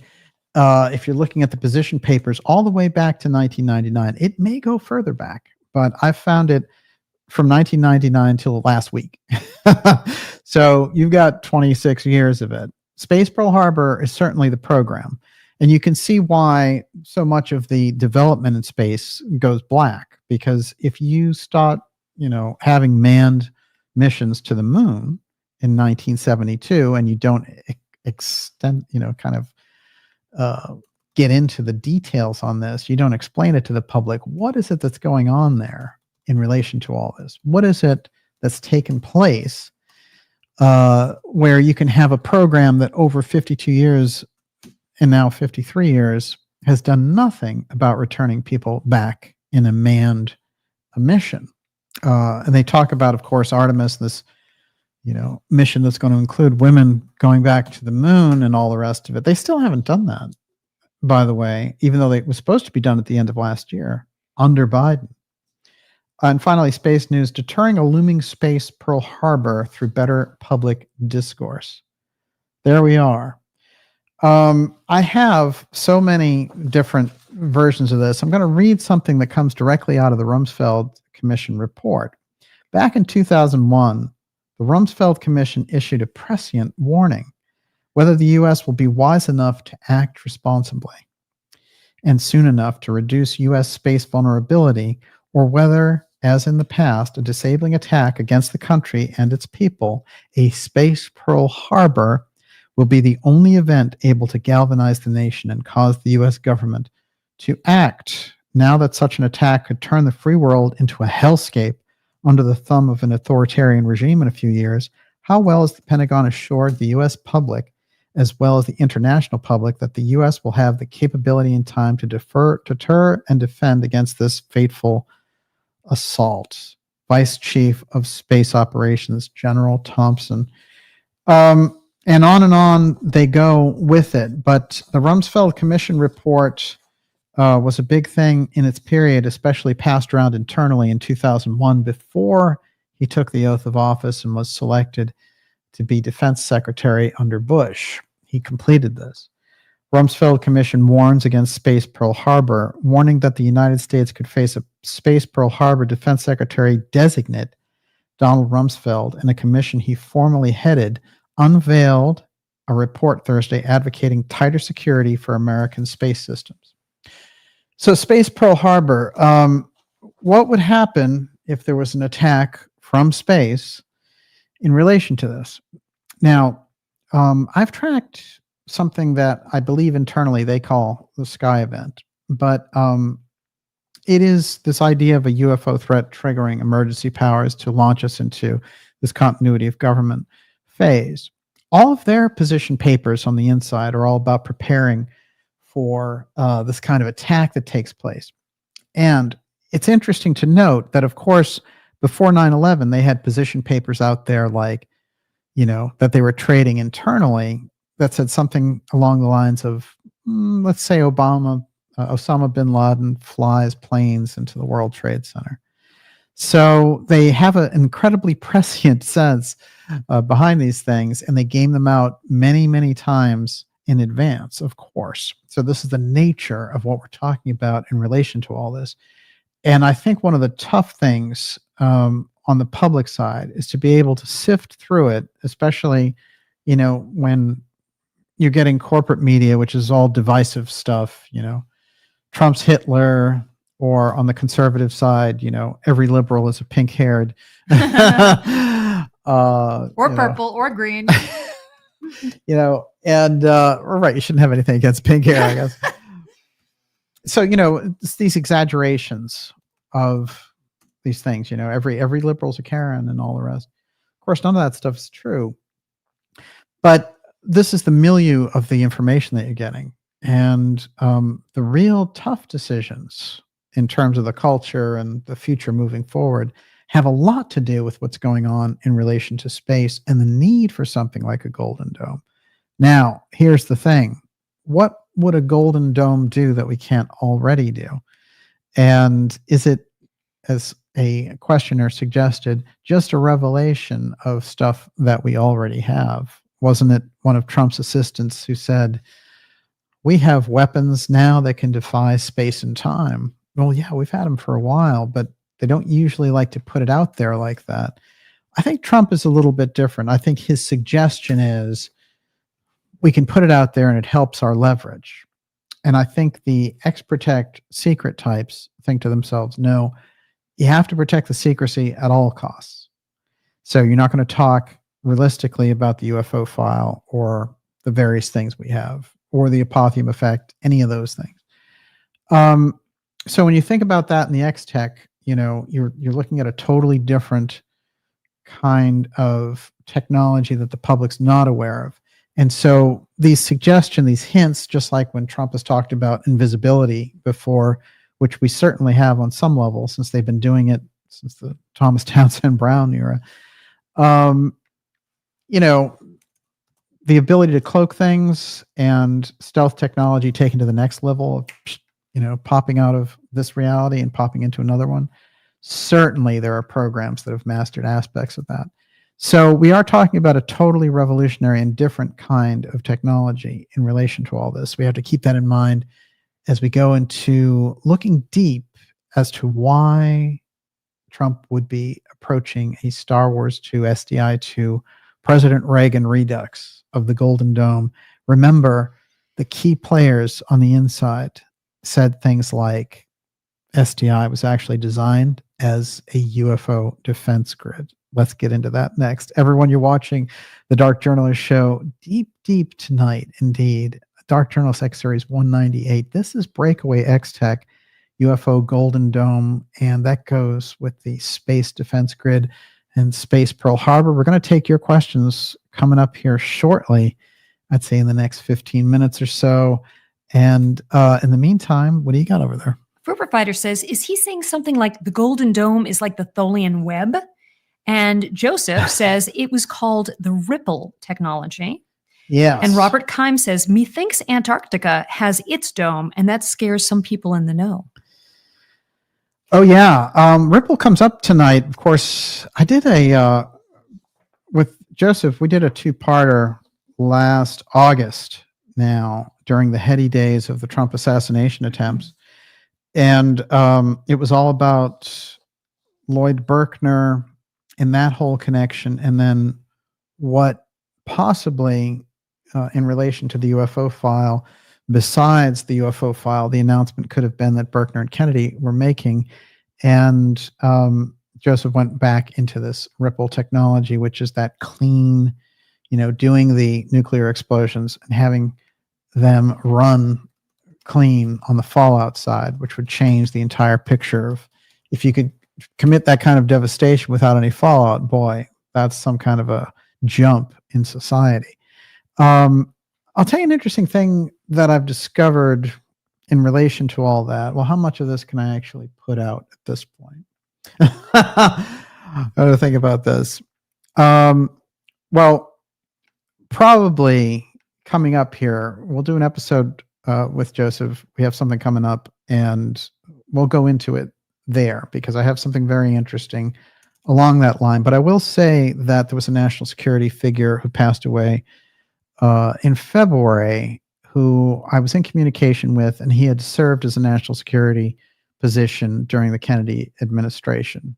and he confirmed publicly that Richard Bissell was, even though this official wasn't involved directly in the UFO file, that he was getting briefed on otherworld technologies and otherworld craft by Richard Bissell. So that sets up something rather interesting, and it's quite fascinating because there's a dovetail between what's going on in this whole idea about Ripple and the tests that they were doing around Operation Dominic, and in relation to the testimony that he gave. And it was coming from two totally different places, and these things just crisscrossed in the air. And not only that, but they all came about in relation to something of an operation called Bluegill, which I think is interesting because, of course, all of the UFO-related projects in that period came under that Blue Enigma umbrella. We put that forward in 2023 in the spring. In the spring of 2024, the government came forward and said, yeah, that's right, we did all the blue stuff, but you know what? It was a crash retrieval type program, but it didn't find anything. So just, forget about it, that whole cone of blue. So it was quite interesting. In the background, we rattled a lot of cages by finding out about Blue Enigma. And I got a lot of very unusual inquiries that were something along the lines of, I have a background in the Defense Department, and I find your show very interesting. By the way, how'd you find out about Blue Enigma? So, this stuff goes very, very deep, but I'm glad that Joseph mentioned Ripple there, because John Knuckles, who we got into that with, that incredible scientist, was around both Star Wars and this period of the technology piece with Berkner. So he's kind of a bookend on both. And I also went into some of the court cases that John Knuckles went through when they were giving him a really hard time on the inside. I did mention that I was going to introduce you into some of the SDI scientists who were banned for speaking out, and I'm going to do that right now, and then we'll get to your questions about 10 minutes. How's that? All right. Everyone, you're watching the Dark Journalist Show. I'm going to remind you again to get on that newsletter list. You're going to go to darkjournalist.com, sign up for the newsletter. That puts us in direct communicado so that there's no social media block of any kind, and you'll get all the exciting episodes we have coming up. Fantastic interviews, remarkable interviews, X-series episodes, DOCUSERIES episodes, things that are going to blow your mind, and the ever growing push for a live events as well. All that's coming up in the newsletter, so make sure you're on that list. Okay. So you saw there about Space Pearl Harbor, and we saw there about the early Star Wars efforts, and we saw some interesting things in relation to the block around certain Kennedy records, like the Joannidis file, and of course Joannidis locked in with both Oswald and Aerospace. Let's find some unusual scientists and what they had to say here, and then see if we can't tie this all back to a very interesting event in 1961. All right. Why don't you go ahead and give me a second. Okay, Harvardian. DJ, does it seem to you that the Golden Dome is just another money laundering slush fund for the military-industrial complex? And Oliver says, how else do they get quadrillions for Golden Dome? False flag attack. Yes. That is the Space Pearl Harbor. So we're putting together these pieces. You get the protection based on the event. So it's problem, reaction, solution there, of course. But what's even more important, I think, when you look at it, is it's not so much that it's just a slush fund and you're going to get all this money going into the defense side. Of course, the UFO Defense Office will do that for you. But something else takes place as well, which is the ability to turn projects black, and so to continue to perpetuate this kind of underground black budget economy. And I think it gets touched on, and I think a lot of the reporting on it is out of date to the tune of about 30 years. So when we go deep on the kind of black budget that's going on now, watch out. Because you're talking about, some of these moves, even around the crypto space, may be related directly to this. But yeah, that's a tangent that could really pay off. All right, Aldrich Saussure. Do you want to pronounce his name any other way? You think I'm going to do better? No, that's correct, I think. The Saussure is very interesting because it's saucer, but with an I before the E. This guy is such an interesting story, and he's just a lovable scientist. Let's admit it. He looks like a Mr. Cotter. He does. He plays a very, very interesting role in Star Wars. As a matter of fact, he's somebody who it was rumored that his original complaints were based around the fact that he thought that the money that was going into SDI was being used to build, ready for it, a secret space program. All right, that's way before we even got word through McKinnon and other things about what was going on there at NASA. This guy thought, they're pilfering this money that's coming in to this research, and it's disappearing. All right, a couple of things about him here. Saussure started his career as a navigator in the U.S. Army Air Corps. In 1969, he worked on Apollo 11. He also worked in the ballistic missile defense ground-based free electron laser, 1983, and the Star Wars program through 1991. In October 1986, while working on the Strategic Defense Initiative, Star Wars, Saussure sent a letter of complaint to James Abramson, alleging a pattern of mismanagement and abuse, as well as wasteful spending of R&D. By 1987, he was demoted. By the way, this guy's life gets ruined. His mental health was questioned by his detractors, and he was surveilled by the FBI. Democratic Congressman John Conyers believed this may have been done in retaliation, and he asked Secretary Michael Stone of the Army to overturn the dismissal. Saussure ultimately was given whistleblower protection. By April 1992, his security clearance, however, was revoked after the Army found an error on a form he had filled out in 1969. They were like, just use anything. This guy is spitting on the sidewalk, burn him. So this government accountability project got involved. But what he was suggesting dovetails very interestingly with an article by someone named William Broad in the New York Times. Now, William Broad had done a number of articles on SDI and some of the mysteries around it, including this kind of unlimited budget that was going on, and some of the testing that didn't seem like it was related to space testing, but was more weapons testing in New Mexico and other places. Now, check this out. Military secret Star Trek is over. William Broad, New York Times. 1986. Defense Department is dismantling a secret coast-to-coast space complex that cost at least $5 billion and was intended to operate in collaboration with the civilian space shuttle. Over the last 3 years, the department has mothballed $3.3 billion spaceport in California. $3.3 billion in the 80s. Spaceport, California. And scrapped a sprawling control center in Colorado. Last year, it disbanded a secret cadre of 32 astronauts based in Los Angeles. Talk about a secret space program. 32 astronauts no one ever heard about.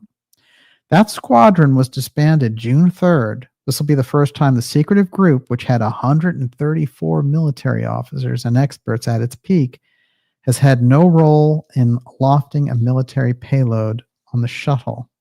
The Pentagon is ending its 2-decade shuttle collaboration with the civilian space agency because it has decided that manned spaceships are too risky for its astronauts and its payloads, which include satellites intended to spy on other countries or warn of missile attack. Instead, it has brought in its own fleet of unmanned rockets. Now,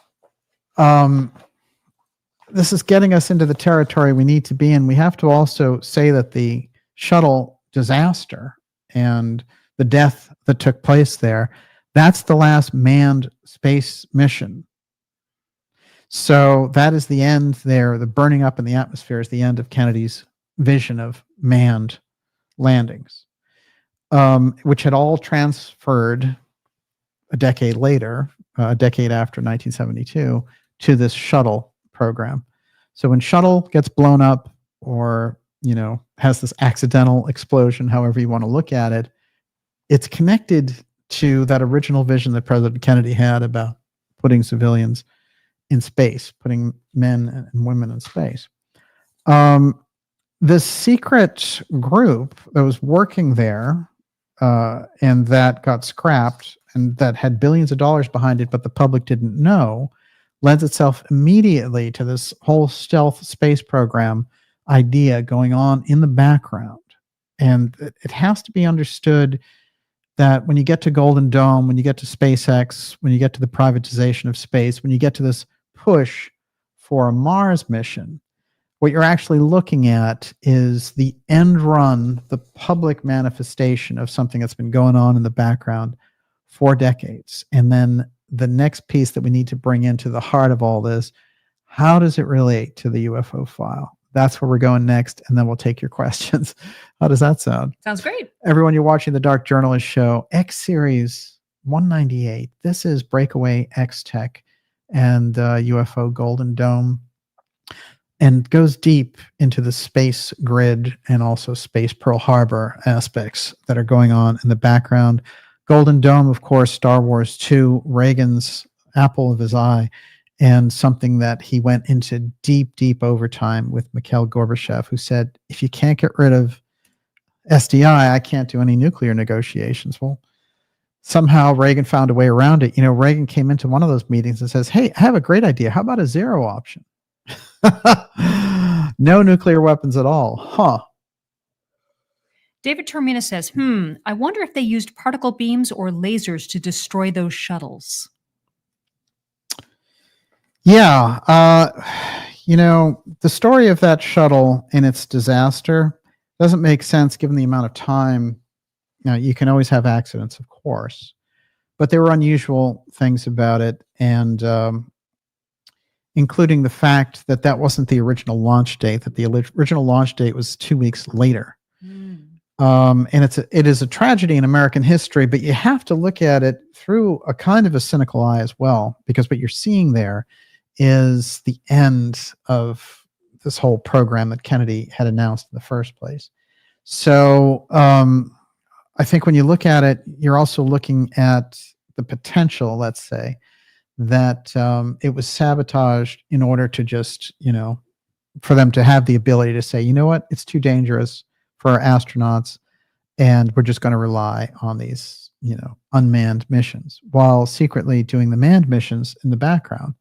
Because again, if you have manned missions that are public, then they're going to crisscross with things that are out there that are private. So, for example, scenario, if you found ruins on the moon, you wanted to send people back there to do investigations, but you didn't want that to be on the public record. You just avoid the whole having to lie and everything else by putting people back on the moon, but not telling the public about it.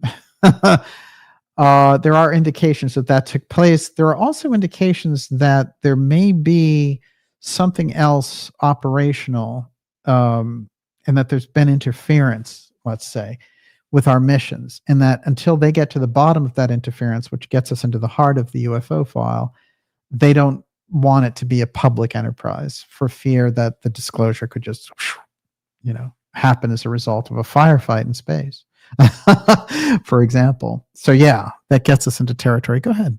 Also, David Termina.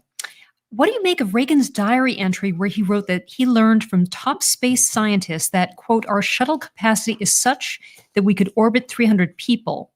If pure fusion bombs have zero nuclear fallout, then Project Orion, the nuclear propulsion craft capable of lifting hundreds of people into space, takes on a whole new light. General Atomics, the subsidiary of General Dynamics, was involved in building the Orion system. Yes. That's a good point about general dynamics, actually. They come up tonight, don't they? They do. They are in the heart of so much of this, and I think I'm doing a. I'm going to do Space Wars 1960s versus Space Wars 2020, and I don't think it's going to happen in this episode, but it's coming up, and there's a whole section on general dynamics in there. But it makes sense, it comes together when you think of it that way. And of course, in the period, they were presenting this. Remember, Reagan came out with this in March of '83. So, he's in there through 1988. So Star Wars comes up early, and it's very shortly thereafter. And it's at this point, actually, that he is talking with very difficult Soviet premiers. He doesn't have Gorbachev yet.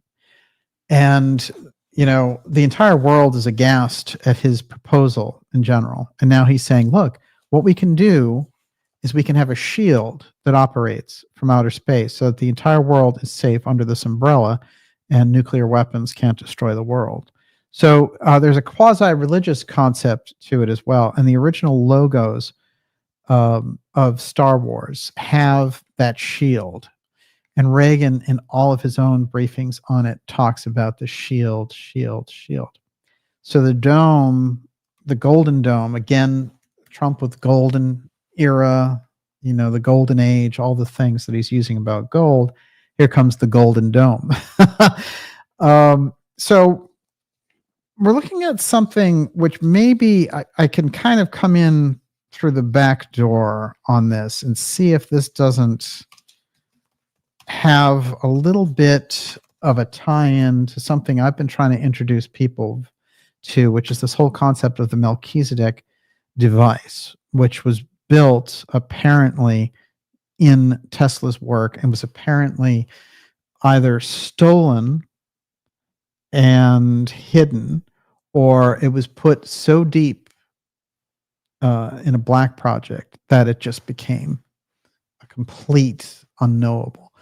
But let's go with the stolen theory, and it works something like this, and it ties us directly into Reagan's ranch. So if you've watched any of my episodes around the Melchizedek device and Brother Sunburst, Norm Paulson, the kind of hippie cult leader who was one of the first major kind of almost like Whole Foods type grocers who grew his own organic vegetables, and from a $15 a day house painter became a millionaire sensation in the 1970s, suddenly having over $50 million at his command. Well, when I did his history in those various episodes, one of the things that we found out about him was his close relationship with Yogananda. One, where he got the name Melchizedek, which is also the nickname for the device, and also his close relationship with George Van Tassel, including the UFO contactee, including marrying Van Tassel's daughter, and thereby being close in with the crowd of George Adamsky, the other big 50s and 60s contactee. Now, Norm Paulson also shows up around Bruce De Palma, who is a major free energy advocate and physicist who is the brother of Brian De Palma.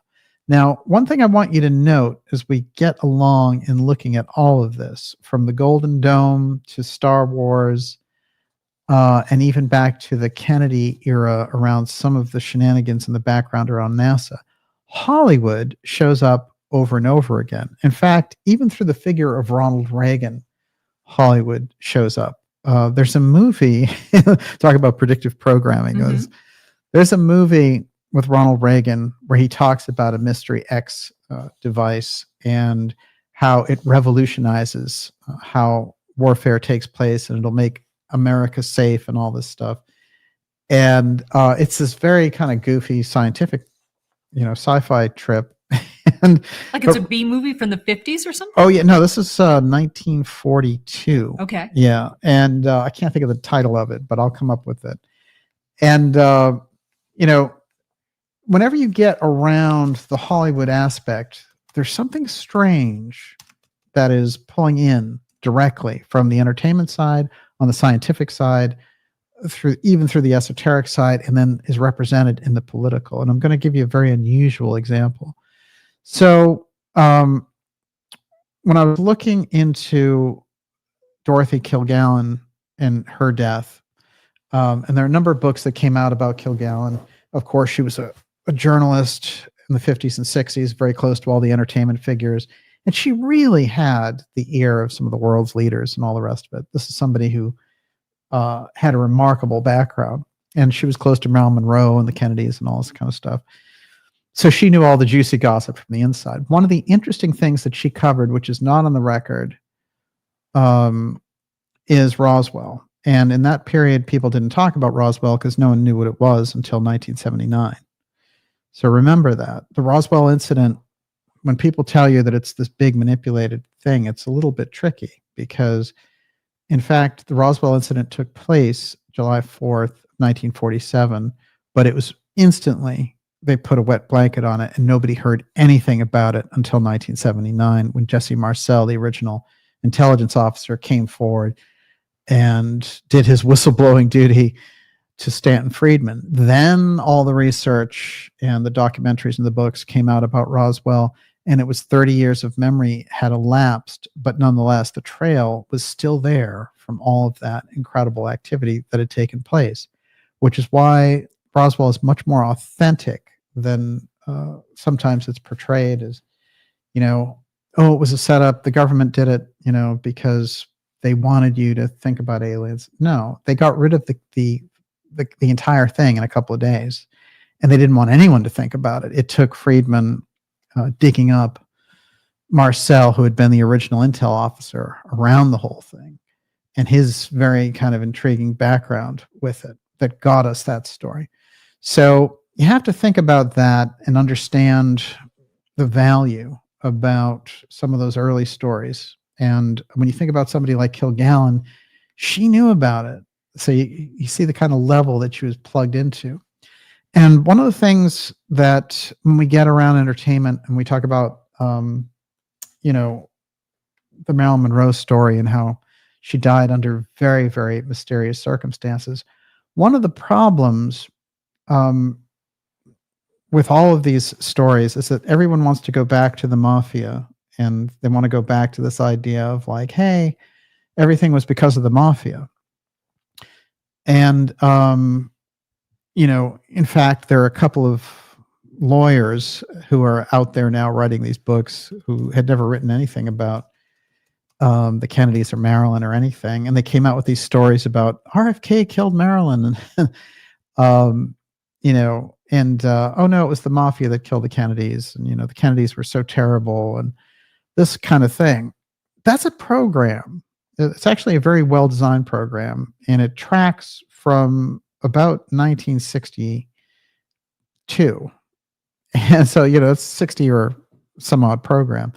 But one of the things that you do when you're in intelligence is you have to conduct the cover-up ever after. And so when we get into this, we need to understand that it gets into there. So people would think, oh yeah, Marilyn was killed because of the mafia, or the Kennedys killed her, But it's quite fascinating to note that there is a UFO thing right in the heart of the Marilyn story. And it's come up as a kind of an orphan piece of knowledge or information. But there's a real CIA document about the people doing and conducting the surveillance, hearing these things in relation to JFK and Marilyn, and her talking about how JFK had gone to an air base to inspect things from outer space. And it didn't say aliens or UFO, it said things from outer space. But the way that she talked about it, or the document talked about it, and the way that they discussed it, it sounded very, very authentic. And what's interesting is the amount of people who were bugging the Kennedys and Marilyn and all the rest of it. In that wash of people, you're going to find intel agents who hear one particular thing that really sets them off. So they're looking for dirt on Kennedy. They're looking for subversive activities in relation to Marilyn, whatever it happens to be.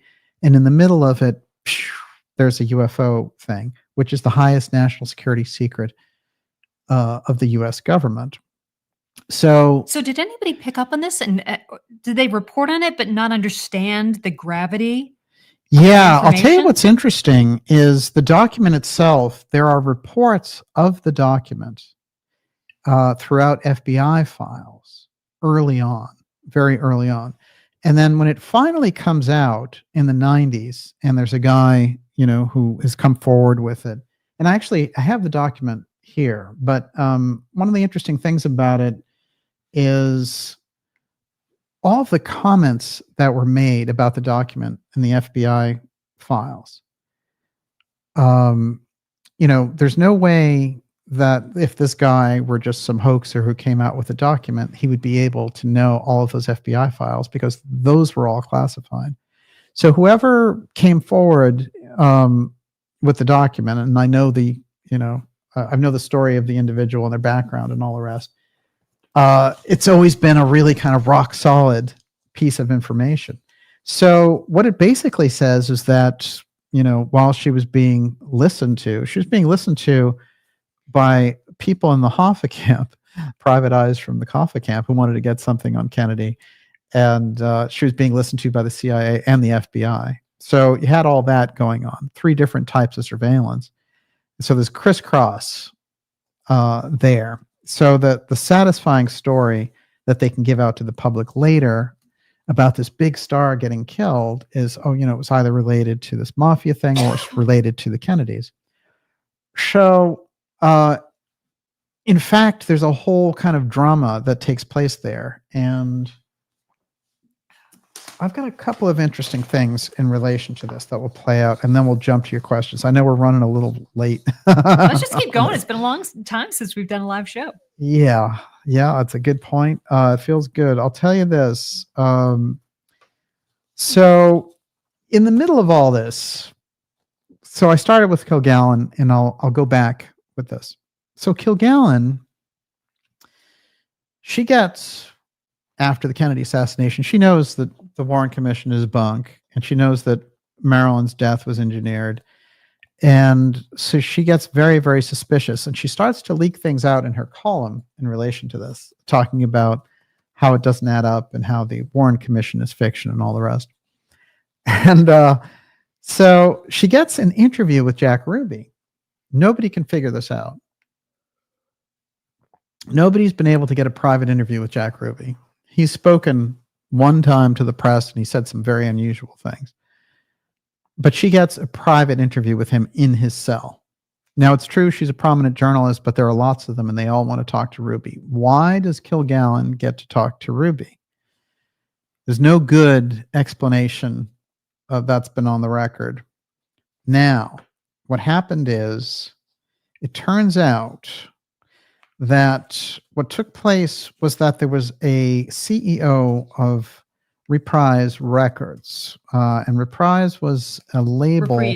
Reprise was a label that Sinatra had, and Sinatra was famous for hating the kind of interwoven control of the entertainer, and he was like, these entertainers should be able to do things independently, and I'm going to create this Reprise Records and make sure that that's what happens, and that they get to retain the rights eventually to their own work, things like that, because he'd been, kind of screwed over by Columbia and all these other labels. So, but the CEO of Reprise Records, she leaks the name to Jack Ruby and gets it to him and says, your friend, the CEO of Reprise Records, he wants me to come in and talk to you. Do you agree? And Ruby answers immediately, yes. Now, when she goes in there to do this, they bug her phone and try to figure out what's going on here. And they figure it out on the FBI side. I'm not sure if the intel people did. I bet they got there first. But what they realize is that some of Ruby's last calls before he kills Oswald are to this strange individual who's running Reprise Records for Frank Sinatra. One of the very incredible things that I found as I was in the middle of all this is that Reprise put out an album of sounds of the X-15.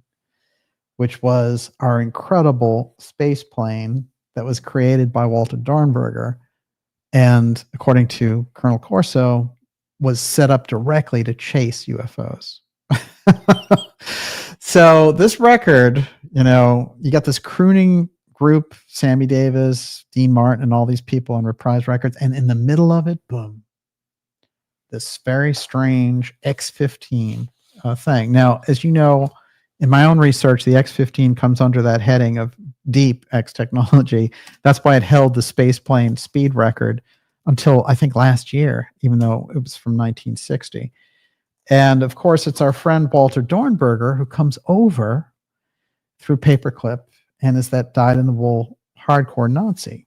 Now, when we think about Dornberger, all you have to remember is this, that Dornberger was having a protege there at Bell Aerospace when he was the CEO of Bell Helicopter, and the protege's name was Michael Payne. And Michael Payne's wife was Ruth Payne, and the Oswalds were staying with the Paynes. And all of the evidence that convicts Oswald in the public mind comes directly out of the Payne's residence. What are the odds of that? But the X-15 would be, it's kind of grandfathered into this whole process of the X-37B, which is the space plane that we have now, which has no explanation. And it completes these orbits where it is in orbit around the Earth for 18 months. And we still don't know exactly what it is the X-37B is all about. Now, Here, give me that picture. We're keeping that one out. Yeah. Now, if you can trek with me through some of these UFO contactee people, all of this might make sense to you. Are you ready? Ready. All right. George Adamsky, of course, is the head of this lofty theosophical group in the 1940s. And in the 1930s, he's actually already written a book on it. And he's talking about Atlantis and other things, and Secret Masters, and the whole bit, the really kind of mystery school track. But in the 1940s, he starts doing a weird thing where he's taking photographs with a telescope, and he starts saying he's seeing craft. And finally, in California, during one of his drives in the desert, while he's with others, he goes and has this encounter with Orthon, who is this blonde-haired, almost angelic-looking ET, in a regular UFO that has landed. And that's our friend there. Now, I can tell you this about Adamsky. He had a security clearance inside the Pentagon after he came out with these various stories. So they allowed him in. They took him quite seriously.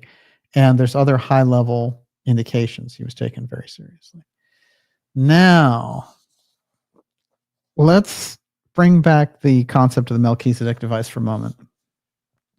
Melchizedek device is what the FBI agents send, and Vannevar Bush is pulling the strings in the background. They send John Trump, Professor Trump, in to find Nikola Tesla's papers. That Melchizedek device is something that can take down flying objects at a distance. Now, apparently, one or two things take place. Either the person that they send along with Trump, who gets there first, opens the safe and takes out the crucial information of Tesla's and disappears to history. And that person is a very interesting safecracker from World War II, Willis George. And he's listed in Trump's roster as a civilian investigator. Trump later finds that interesting and has him checked out, and finds out he's a really hardcore OSS safecracker and had been parachuted behind enemy lines to go into Nazi headquarters, say in Nazi-occupied France, to get certain documents and things of that nature. This guy lived a kind of James Bond lifestyle. He's on the Trump team. He's kind of, he's placed there. He's not selected by Trump. But he gets to the hotel before Trump gets there. So the indication is, did he have time to go and take the information out so that Trump, when he gets there, doesn't have it? Or did Trump have the full thing or not enough of it or a piece of it so that he was able, in the aftermath of all this, to work with those papers and create, through some kind of particle acceleration weapon that Tesla was working on, the ability to pull down UFOs at a distance. Now, everyone always talks about, in relation to this, from the few people that know, they think that the story is that the government sends him in to find information about the death ray. But if you listen to his own testimony, and I have hours and hours of it before he died, John Trump says, what they asked me to do is to find this device, and the device could pull down flying objects at a distance. That's the Melchizedek device. It's a UFO killer. It's a device, not a person. And what you have to keep in mind about that is how important this could have been for them if they were ranking it as the top national security problem and secret. That this ability, if there was a device that Tesla had devised to create this ability to reverse the gravity and pull this thing down, then it could have been of utmost importance. Now, very interestingly, in 1952, there's an FBI report that they're tapping the phone line of George Adamsky, and that Adamsky is talking, and he's saying that he's just seen a demonstration of this device that can pull these UFOs down at a distance. And they flip out. So they send 6 agents over to his house to bully him and push him around. And he's like, look, I'm a patriotic citizen. And they're like, look, we're going to ship you back to Poland. You better tell us, who is it that has this device, the Melchizedek device? Now, I'm going to read, there's a thing in here. It's a group of contactees, and it's a compilation of contactees by Nick Redfern. And he is kind of almost scornfully going through them, and it's not a believer's book, shall we say, but sometimes in those cynics, if you're kind of cynical about it, you can still find interesting things. Do you think they just stumble over the truth, but they doubt it? I think they can be very detailed. They have a lot of details, and sometimes, in those details, the truth is just hanging out there. Mm-hmm. Adamsky, January 1953, the FBI was told that Adamsky had in his possession a machine which could draw flying saucers down from the sky. That's the Melchizedek device that they sent John Trump in for Tesla's papers to find. So what happens is Adamsky's like, hey, I'm with you guys. I could have been a G-man myself. I'll tell you what, there was this crazy scientist. He was in Chicago, and here's this name and all the rest of it. And he gives them a false trail, and they go there. And they get more ticked off, but they're like, you know what? Let's try to surveil him into giving us this answer. Now, in the crisscross around all this, if you've watched my episodes on Brother Sunburst and the Melchizedek device, you're going to find that Sunburst was there in that milieu as Van Tassel's son-in-law, working and around Adamsky and all the rest of it. Now, he goes from being, as I said, a kind of out-of-work house painter, beach bum. Granted, he had 4 years with Yogananda, so he had this kind of spiritual aspect. That's Norm Paulson, Brother Sunburst. He goes from that to being this incredible millionaire entrepreneur, organic farmer with a ranch right next to President Reagan. Star Wars SDI President Reagan. And so when you think about it like that, start to think there was a device, and that Tesla was in possession of it, and that somehow the government or the forces that were looking for it didn't get their hands on it, and that it shows up later that Adamsky is watching a demonstration of it, and that it falls into hands somewhere in that California milieu, and then ends up quite probably at the ranch right next to Reagan's ranch, at the Brother Sunburst Ranch, which is frequented by Hollywood insiders like Brian De Palma, the director, and John Travolta and other luminaries. But Bruce De Palma is very interesting in all this because he's the physicist. He has kind of a high ideal, and he's looking and working on a free energy machine called the N device.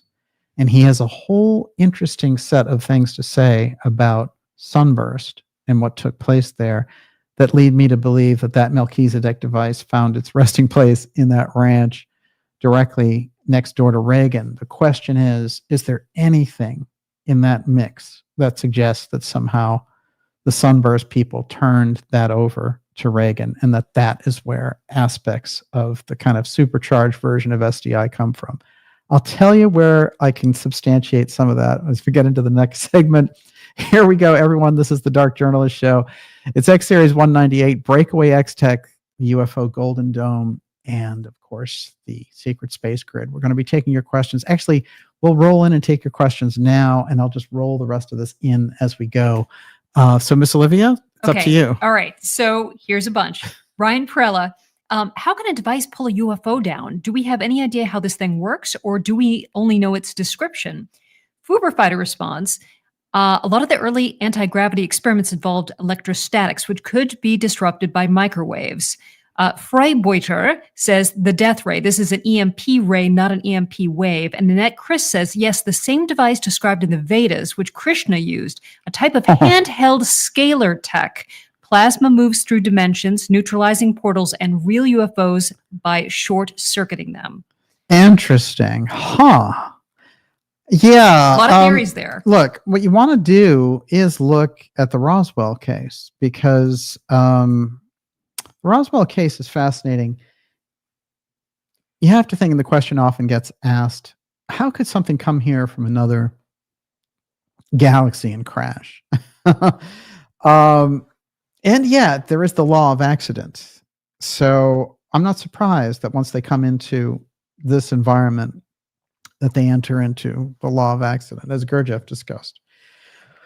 But it is strange that these very advanced craft would, for example, crash in Roswell. But if we had been working on a device like that, and when you take some of the descriptions of all that debris spreading over miles of that ranch, and it's very interesting because, you know, the people who held that ranch, the government said, we want to buy the ranch from you after they had done this massive cleanup operation. And they said, no way, it's been in our family for hundreds of years, you know. And the government said, well, here's a very generous settlement, you know. And they said, no. Well, here's another generous settlement, $5 million back then. They said, no, no, no. And they said, all right, here's a big $10 million settlement plus a gold mine. They were like, plus a gold mine. Okay, you know, I'll do it. How is it that I never heard that story before? Yeah, well, it's very interesting. It's not on the record. But if you dig deep enough, you're going to find that's exactly what took place. And that whole foundation and the group that owned this turned it over. And they started a series of nursing homes throughout the Southwest and Texas. And I'll tell you something that's very unusual, which someone volunteered to me in relation to that group of nursing homes and such, which is that Marion Baker, who was the first cop inside of the Texas School Book Depository, he went into that building and he comes across Oswald on the second floor within 90 seconds of the shooting, which doesn't make any sense because Oswald would have been up there on the sixth floor and he would have run into all these people on the stairs downstairs to see this cop on the second floor. So it's always stood out rather wildly. Well, oddly enough, the family that owned the Roswell Ranch and then bought all of these kind of nursing homes hired Baker to be like a managing supervisor. What? So he ends up working for the people who own the Roswell Ranch. When did you find this out? That's some dark journalism, I'm telling you. But it's all very substantiated. And I can tell you that the ranch itself, the reason they wanted the ranch is because they wanted to know what exactly had pulled this thing down. And I'm convinced that when you talk, when you get into that aspect, you're getting into apotheum, heavy duty. And what I try to do on this program is really deliver the type of information around this, where we get around just, first you have the cover narrative, and then you have, the next story that comes up, but it's not quite filled out. You can go a level deeper. If you can go a level deeper at that point, then you're really onto something. So the first story in the Roswell case was, it's a weather balloon, which is absurd, right? That's the most ridiculous thing in the world, that Marcel wouldn't know a weather balloon.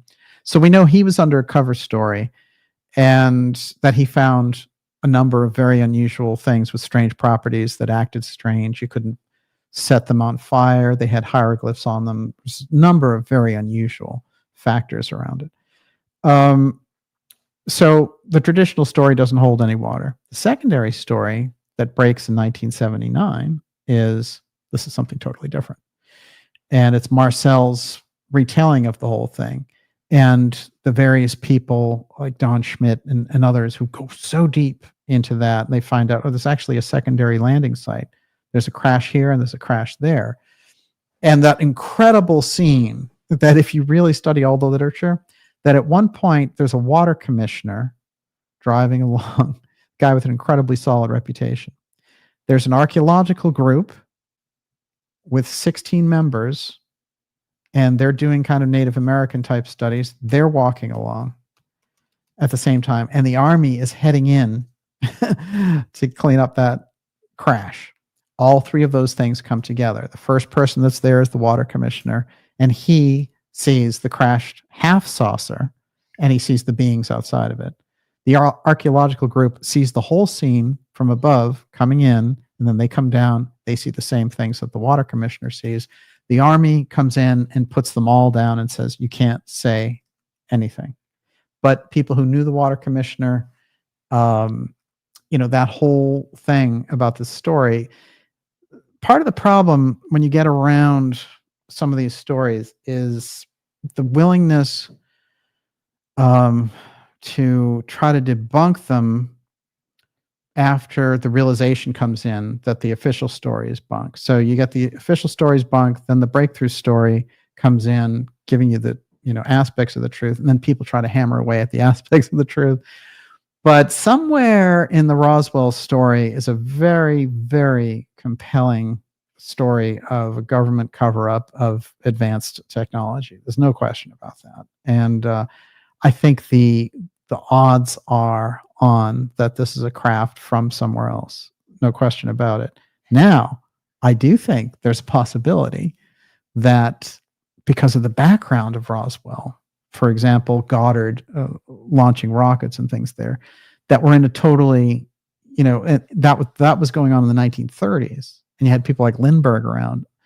So Roswell is already attracting unusual attention, and then it becomes a center for, the 5 and 9th, which is the only group that can drop atomic bombs. So there's something major in the swirl there of these forces. And, either you're looking at an off-world situation that is coming in to check out what's going on, or you're looking at some other group that's coming in and seeing what's happening. But I don't think you can deny, the reports of the appearance of the aliens. So there's a group there, these Greys, that that survives in that. And one of the people who gave the story to his daughter was a fireman. He was a fire chief of the area. So there's too much human linkage in the story to blow it off as just experimental tech or a weather balloon. This is something totally different. Frankie Rowe, right? Frankie Rowe, Yeah. yes. Mhm. And her story, was compelling because she was 12. So she, like Jesse Marcel, looking at the wreckage, Marcel Jr., who became a doctor in Iraq and stuff, he's looking at it as a kid, and he remembers the long purple I-beams, and they have hieroglyphs in the middle of them. The hieroglyph thing comes up over and over again. and you have to keep that in mind. Go okay, ahead. so since you mentioned that, I'm just going to pivot for 1 minute. Jennifer M says, forgive me if you have covered this, Daniel. Any opinion on the silver orb that was captured recently and has been x-rayed, etc.? Yeah. Look, some of those stories about orbs are very interesting, but I want to tell you this, that whole thing seems concocted. So I don't put a lot of, from what I've seen of it, I don't put a lot into it. However, there are genuine orb stories, including orbs that go all the way back to Costa Rica that are, antediluvian. When you look at that, they have one of them over here, actually, at the Harvard Museum. And there's just something very, very strange about these perfectly rounded orbs just sitting there, stone orbs in this case. But, and no question that orbs show up in relation to the UFO file story over and over again. We have orbs as energy in near-death experiences. There's all kinds of energetic parallels, dimensional parallels, whatever it would happen to be. So yes, I highly believe in the whole function of orbs as part of this phenomena. But there was something a little bit kind of prepackaged about the story that came out of South America in these, but I'll listen for more. I'll keep an open mind about it. Yeah. Okay, so David Tremina says, according to some very good sources, Tesla's system was able to take out anything magnetic within 200 miles of his device. Whew, that's it. Mm-hmm. Well, John Trump said at a great distance. So what is a great distance? 200 miles is pretty good. So basically, I'm going to say if I'm in Boston, 200 miles away would be... Don't even ask me. It's probably New Mexico. Something like that. So yeah, that's pretty substantial. 2,000 miles or 200? 200. Oh, 200. Okay. So that's more like Connecticut. Pretty interesting. Yeah, I would think it would do even better. But the idea is if you have a problem of something invading your airspace and you are yourself developing all these abilities and like jets and rockets are your future, then it becomes almost incumbent upon you in terms of solving this issue that you are going to need something along this line. If they've been diming into Tesla's work and that this is the thing that they wanted the most, then you have to wonder, well, isn't that interesting that this is what they were after? They sent John Trump in there not to find a death ray. They sent him in to find the Melchizedek device. And they're still looking for it when you get to Adamsky. And I've told the story about 1973 and an out-of-work, retired former Joint Chiefs of Staff, Curtis LeMay, going to this physicist and saying, I want you to go through all of the information of Wilhelm Reich and all of his UFO cloudbuster stuff, and I want you to make me one that can pull down a UFO.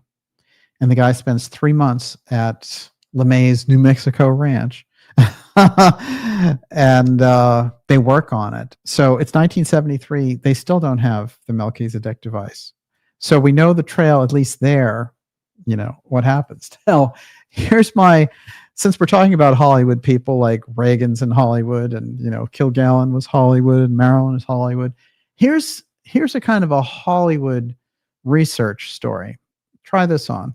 So somehow through that switch up of Yogananda and Norm Paulson taking on the name Melchizedek, Brother Sunburst, and then being basically, a kind of spiritual seeker, beach bum guy, marries Van Tassel's daughter, is around Adamsky. Adamsky witnesses this thing, and he's under heavy-duty siege. Somehow that device becomes a very hot property, and they need to hide it. And that becomes the job of Sunburst. And that's where Sunburst suddenly shows up with all of this money and all of, he gets into all these problems suddenly with the DEA and the IRS and all the rest of it. And he has a tremendous drug problem. And then he becomes a different person, basically. The impact of holding that kind of advanced technology, hiding it, or being rewarded for it could dement you in a number of ways. Now, I'm going to see if I can bring this around by bringing Bruce De Palma in. And we'll do just a small segue here with our friend, Brother Sunburst. We have to understand how important Sunburst's story is. It's why I've put so much attention and emphasis. I've listened to his stories about, aliens bringing him up in their ship and showing him how Atlantis, and all the rest of it.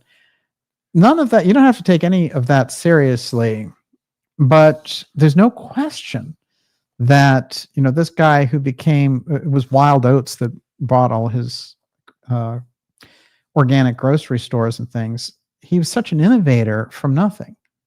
And the fact that he's around this whole thing and the Melchizedek tie-in of the title of Melchizedek with the device and then his nickname essentially being Melchizedek, I think is powerful. But let's see if this really sizes it up. And again, Hollywood, Bruce De Palma is the brother of Brian De Palma.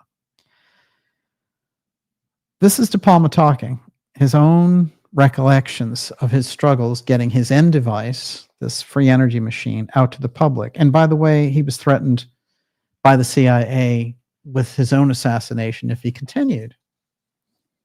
And De Palma isn't a guy, he's not a, teller of tall tales. He's a physicist. Here's what he has to say about Brother Sunburst. Norm Paulson was the one who brought, this is the setup for his quote.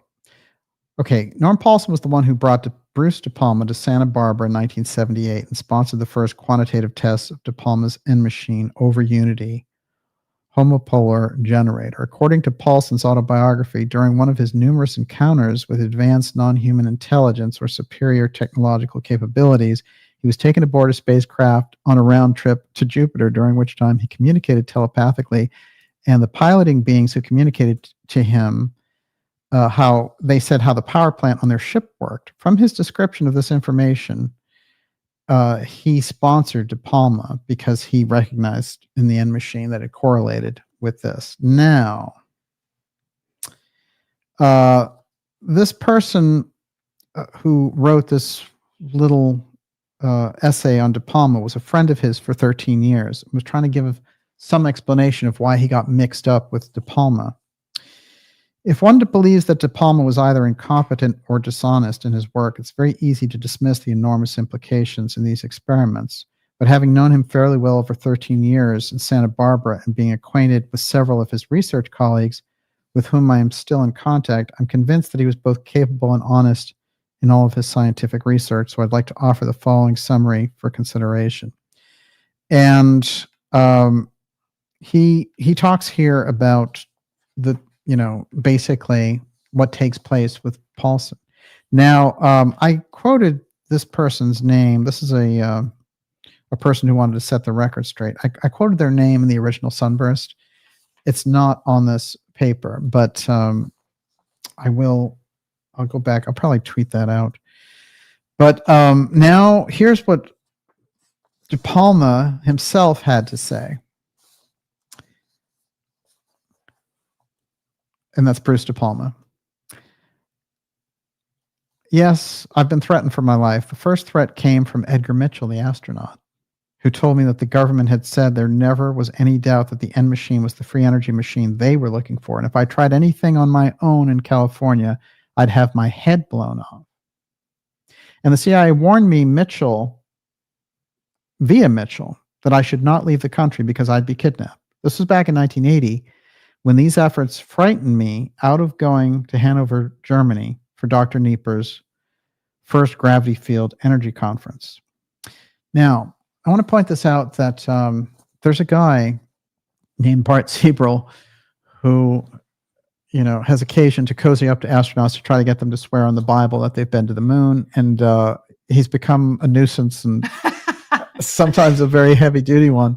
But nonetheless, his quest was simple enough, and you sometimes would wonder, this is annoying. If somebody was sticking a Bible in your face, you'd want to get rid of them. But then at other times you'd say, oh, I'll just do this because whatever. And they never do. So that was strange. Now he, undercover style, befriended Edgar Mitchell and his son, and then they invite him to his house, and he has like a secret camera running. And in the middle of all this, he's like, hey, how about swearing on the Bible you went to the moon? And Edgar Mitchell throws him out of the house and says, I'm going to put the CEI on you. Now, I think it is interesting. Doesn't he get belted at some point? Yeah, I think he does. And what's interesting is he was just on one of these Pop Click podcasts telling this story. And I mentioned this story a couple of months ago. And I want to tell him it's pretty epic what you did there.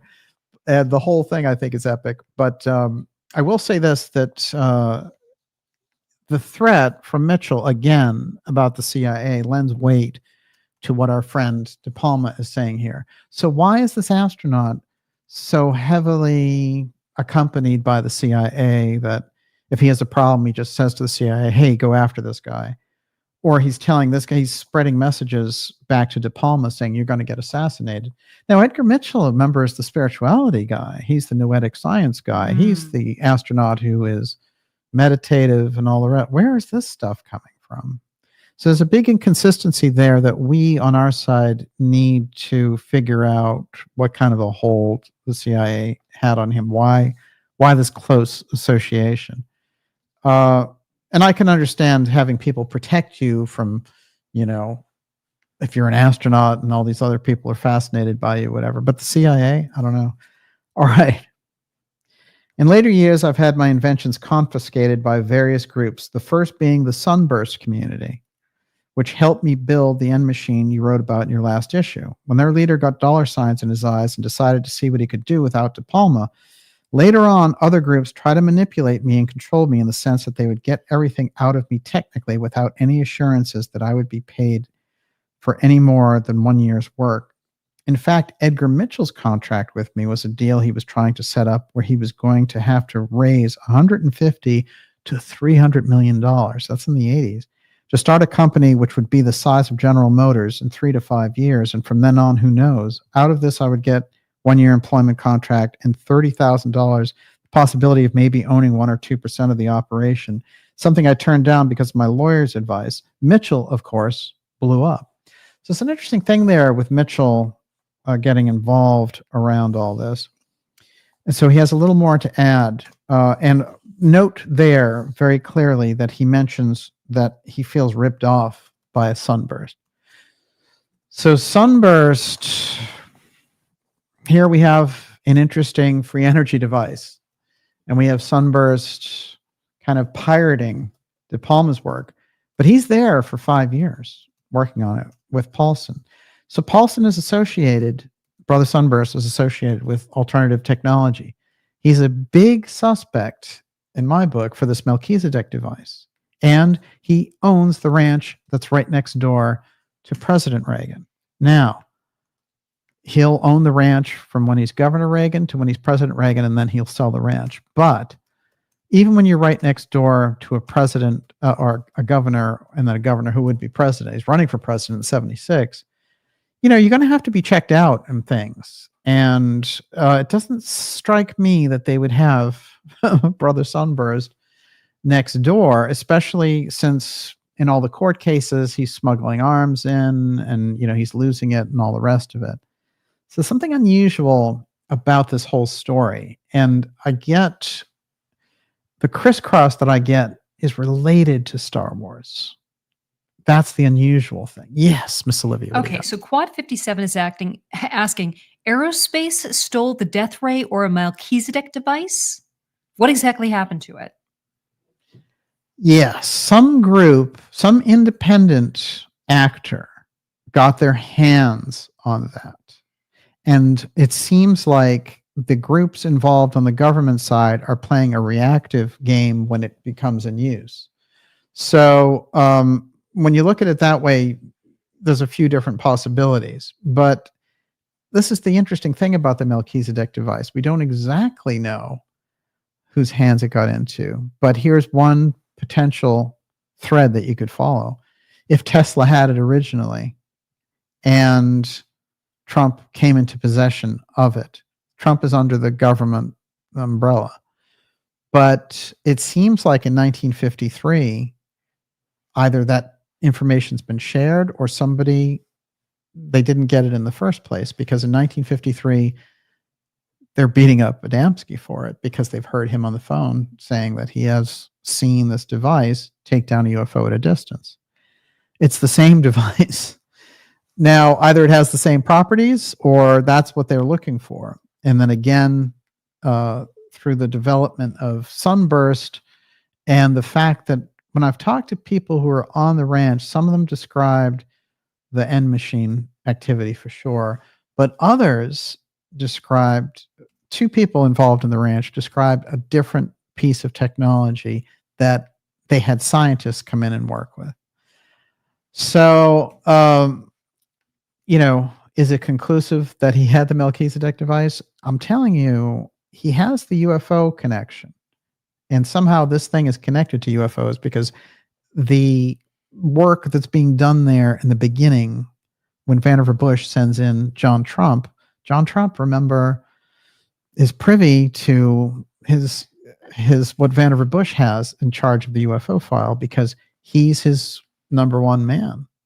So on the science side, and he hooks him up with Van de Graaff. So you're definitely in territory where you have to start to wonder outside the box. There's a piece of technology that they're looking for. And so in terms of who exactly has it, it's a damn good question. But if Sunburst had it and he was right next door to the Reagan ranch, the possibility is open that somehow Reagan comes into contact with it.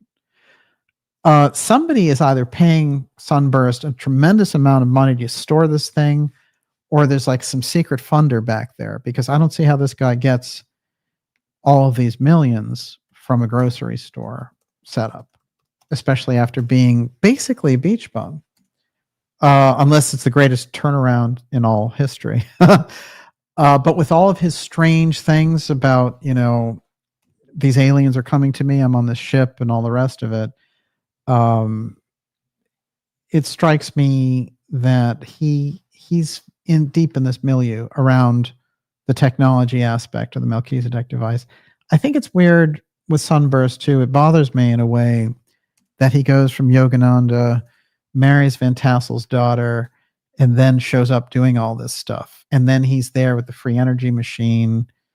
It strikes me that there's something that we don't know about Sunburst. And the only clue we have is that his ranch is next door to Reagan.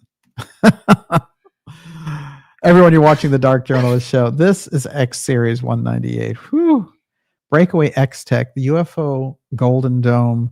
There's a lot to absorb in all this. I want to remind you, while you're taking that all in, to go to darkjournalist.com. Sign up for our newsletter. It's a free newsletter, and it keeps us in touch with all the incredible things that are going on. Incredible censorship, including my response to the declass committee getting unlisted rather strangely. And also, just this kind of like hunt for dark journalist material that goes on and people can't find it. I get this all the time. But nonetheless, the best way for us to stay in touch is that newsletter. It'll let you know about the incredible shows we have coming up for you. Interviews, mind-blowing material, X series, of course, the deep docuseries, Pyramid X, we just did. Check that out because it's a mind-blower based on Casey's version of the Hall of Records, Rudolf Steiner's overview of Atlantis, and then these incredible space scans that they're doing, and the SAR work that's been happening that is explosive and gets us around the gridlock there of the Hawass brigade that comes out of the corrupt Egyptian government overlay. And all that whole piece, is in there in that documentary, Pyramid X. And, I had great response from you on it. And we have a lot more on that. Of course, the craze in the hot zone. part 2 of that docuseries, and then all of the Lloyd Berkner JFK information. It's all coming to you there in that newsletter. So make sure you stand up and take notice. And all right, so we'll take a few more questions. Okay. Jay Vandervest says, this is starting to hurt my brain cells. And Charlotte Knight said, this episode is DJ's revenge, LOL. I so agree. This is, wow, I'm getting pooped. Okay, David Termina says, DJ, Edward Teller said that Reagan seemed to be very smart about beam weapons while he was governing California. Doc Roswell says Reagan knew all about UFO X-file technology, RE space lasers / Star Wars program. He even christened the classified, quote, Zenith Star space laser circa 1986 at a secret company event. There's all kinds of interesting overlays of Reagan and the UFO file, including the fact, I have this quote,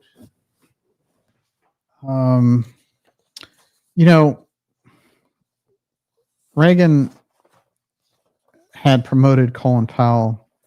Colin Powell's working with him rather nonstop at this point, 86, 87, 88. And he, over and over again, returned to the UFO file in his speeches.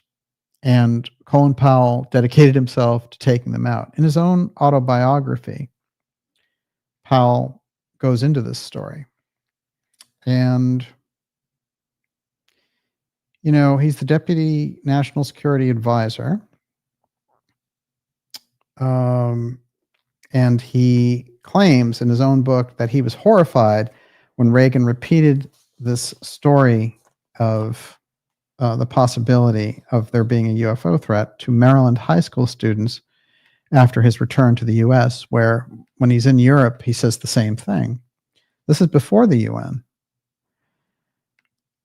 Powell went through the president's speeches regularly, deleting interplanetary references until his final months in office. When Reagan continued to harp on about the threat of alien invasion, Powell would roll his eyes and tell staff, here come the little green men again. Reagan's on a mission. He wants to bring this front and center. He feels like he's the one who can communicate the aspect of the UFO file to the public, and that it's crucial that they know.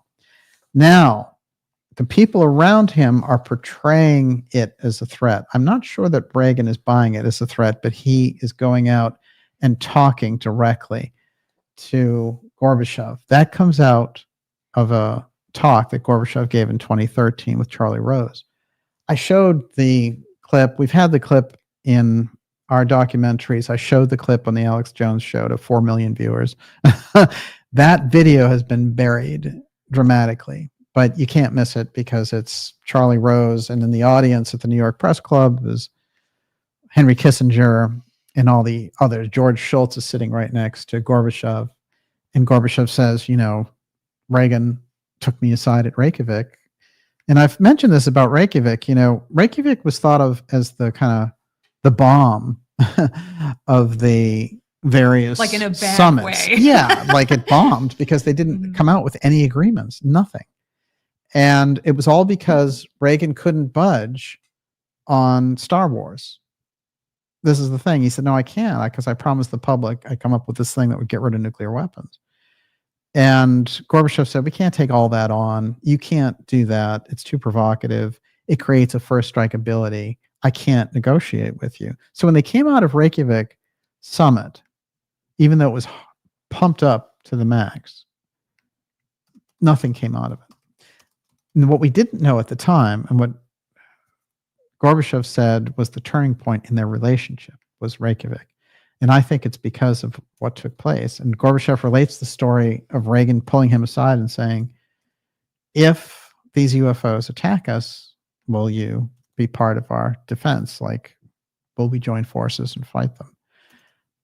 Now, I think that the story and their conversation goes deeper. And Gorbachev said, oh, he was totally serious. And, the audience and Kissinger and Rose are freaked out and they don't know what to do. The whole room is frozen, in fact. And Gorbachev apologizes for bringing it up, but he's like, this is important to history. Now, I think that Gorbachev had these conversations with Reagan on a regular basis. And I also think that this is the problem This is what Khrushchev had with Kennedy.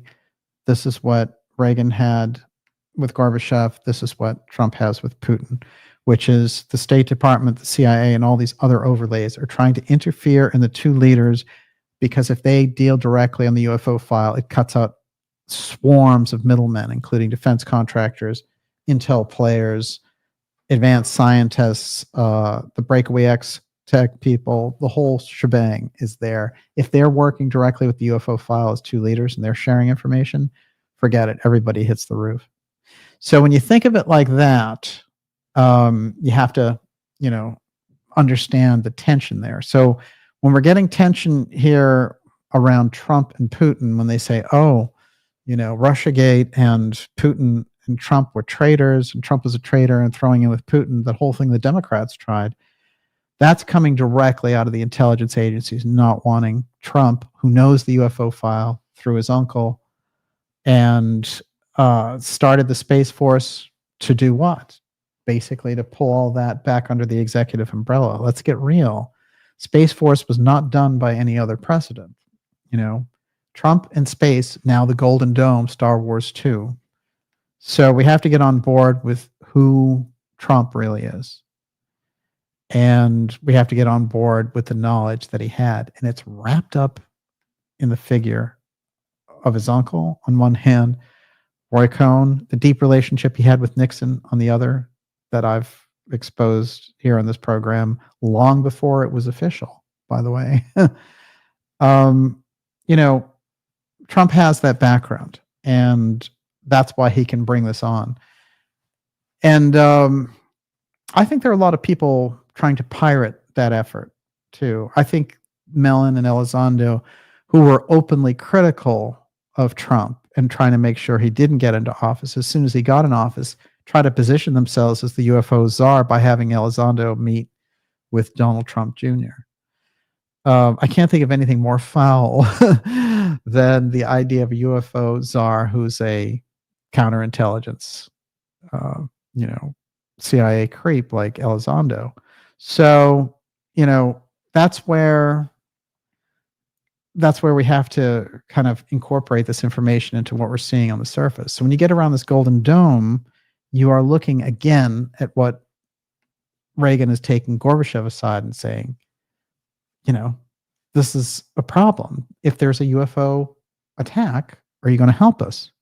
So when he talks about a shield, it's a shield against nuclear weapons, but it's got a different purpose. And, there are people who were on the inside, like Corso, who said, no, Star Wars wasn't about nuclear missiles. It was about showing the ET we were up to par with them. I'm not saying that they're extraterrestrials necessarily, an off-world civilization that we're trying to demonstrate to, but they're experiencing on the national security side this whole other piece. And so they're also quite capable of manufacturing that to look like a threat, which is what one strong group inside there, it's probably the dominant group, the X-Protect group, is trying to elicit that power from. And so the same people keep coming in to that power system. Why are we looking at the Luna Committee and seeing all the same people who've been lying for the past 7 years since the New York Times story? Because they have the money through billionaire DOD official Chris Mellon. They have the Grush whistleblower networks that are under the control of Chris Mellon, and they have Elizondo, who's their inside man through James Clapper. So that's what you're talking about in the UFO field. That's why it represents a dangerous situation as far as the implication of a sky event, the onslaught of emergency powers, and then you have the whole continuity of government thing. So it's a dangerous thing even to let them develop a UFO defense office and attach it to the National Defense Authorization Act. This is where the danger is. Yeah. Okay. Jay Vandervest, was Reagan a mystery school initiate? Well, there's a couple of interesting things I'll tell you. By the way, before we get to that question, that's for people who say to me, oh, Elizondo has nothing to do with Clapper. Look, Elizondo has stated himself that he worked for Clapper. there he is with Clapper. What more do you want? A signed statement from Elizondo? He'll give it to you because he worked for him. He's Clapper's, counterintelligence man. So there you go. Yeah. Give me that question again. Was Reagan a mystery school? Oh, yeah. Okay, I'm going to tell you two interesting things about Reagan. One, he was fascinated by this very intriguing story, which I used to read on the July 4th shows. And it's the Manly P. Hall story about this very unusual initiate who came into the Philadelphia Hall when they were signing the Constitution, and when they were starting to worry, like, is this going to basically be the end if we do this? And he gave them the courage to make it happen. And so he became a follower of Manly P. Hall's for a time. But what I found interesting, and you'll find this very interesting and unusual book, which comes directly to us as a story, but is definitely a mystery school manual. And it is the book That Printer of Udell's. This is a book maybe from 1910, or it's way back there. And this book inspired Reagan, but it's got that esoteric backbone to it. It's an extraordinary and very unusual book.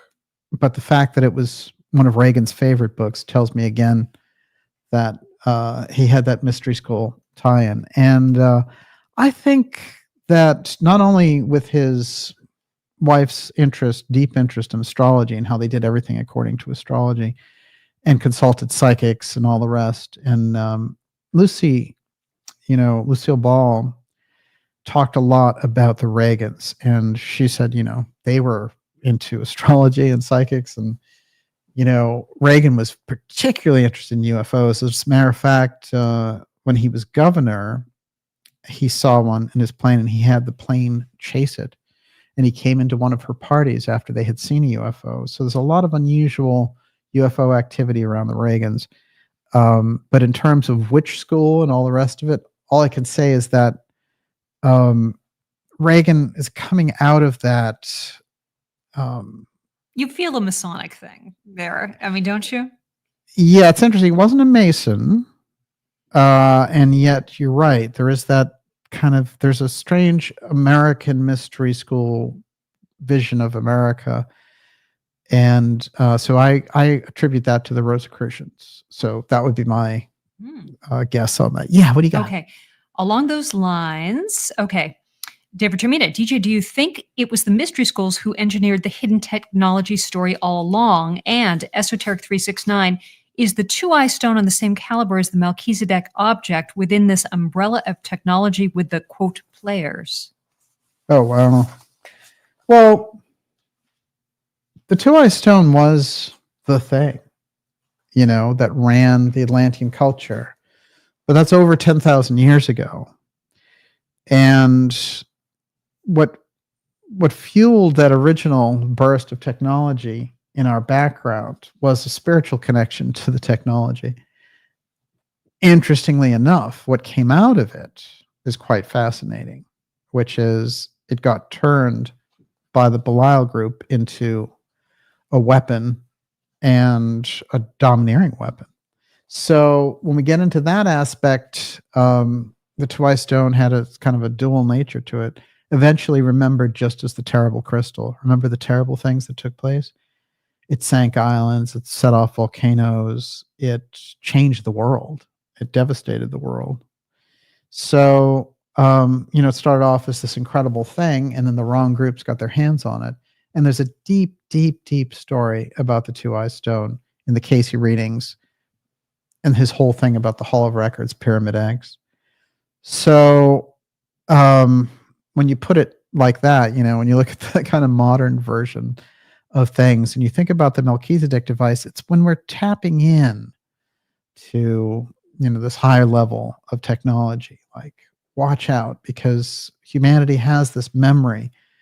And one of the wonderful things that Steiner points out to us is that we aren't discovering things so much now as we are rediscovering them. And he was looking ahead there in the future, and he said, you know, what's going on actually is they're going to be getting these people and who have subconscious memories of this technology, and they're going to be kind of mining their subconscious for these memories. And I think we're at a stage now where this is exactly what's taking place, which is why I think reincarnation is so important to understand with all of this. But if you don't believe in reincarnation, I think you'll do just fine anyway. But I think there's a reason why reincarnation is woven into the mystery school information. And certainly in the case of Edgar Cayce, he is drawing on the past lives of the people who come to him, and they've been in Atlantis. They've experienced the Two-Eyed Stone. Some of them experienced the devastation, the inundations, and the kind of conflagrations that the Two-Eyed Stone caused. So, you know, that's where they're getting the information. I wanted to get this in before we ended the episode, and we'll take your last. Is this the Chicago connection? Or are we going to save that for another? No, but it does start to open that up, but it is the Kilgallen Monroe piece. And Carolyn Kupcinet is the Chicago piece that Olivia is referencing there, and she is very, very interesting. And she is that actress who, in the middle of the lead up to the Kennedy assassination, she calls the operator and she says, President Kennedy is going to be assassinated. We have to stop it. And the operator's like, what? And Kupcinet, who is 22-year-old daughter of a famous columnist in Chicago, who's like a bigwig connected with all of Hollywood. There's Hollywood again, who has like Joan Crawford living with them, and, you know, Burt Lancaster's a regular at Kupcinet's house, Irv Kupcinet. And Irv Kupcinet has an interesting distinction in that he is good friends with Jack Ruby. So Kupcinet makes the call again before the Kennedy assassination, this time just a few hours before the assassination. And they're starting to take note, and so they tip off the FBI and authorities that this girl is saying this. And so there's an official record of her making these calls. So then she dies. She's found dead, rather, on November 30th. And she was distraught before they found her. So Kupcinet's, you know, kind of background in Hollywood, and the fact that she knew the same group that Judith Exner knew, including Dean Martin and Sinatra and people like that, is very interesting, and could be the reason she had that information before anyone else. But it seems to me the real key is that her dad, Irv, was close to Jack Ruby, and that Ruby had foreknowledge of the assassination. And that's why she did. And so she just kind of breaks down as a 22-year-old actress and decides, I don't care who's involved in this. I'm not going to let it happen. And so she freaks out and just calls the operator. And then gets punished for it. Yeah, her death is very unusual, and you know, she basically is taken out in a very short period after the assassination, just a few days later. That close relationship between Kilgallen and Marilyn is one of the reasons Kilgallen didn't buy the story about Marilyn's death, and she had a lot of the inside knowledge and had placed things in her column connecting Marilyn with JFK and all the rest of it. So there's kind of an interesting overlay to the background there. I'm going to read a little bit of the CIA document. That's the document that got released there in the 90s. And this comes through a person named Sperglioni. And like I said, the things that are in the document are hinted at in FBI documents previous to this one, which supports the authenticity of this document. And what's interesting is, as a little side note here, so Stephen Greer, the big UFO guy, said, "Oh yeah, he came out on top of this story and said, I got that information a year earlier, but I got it from an NSA guy and I didn't make it public."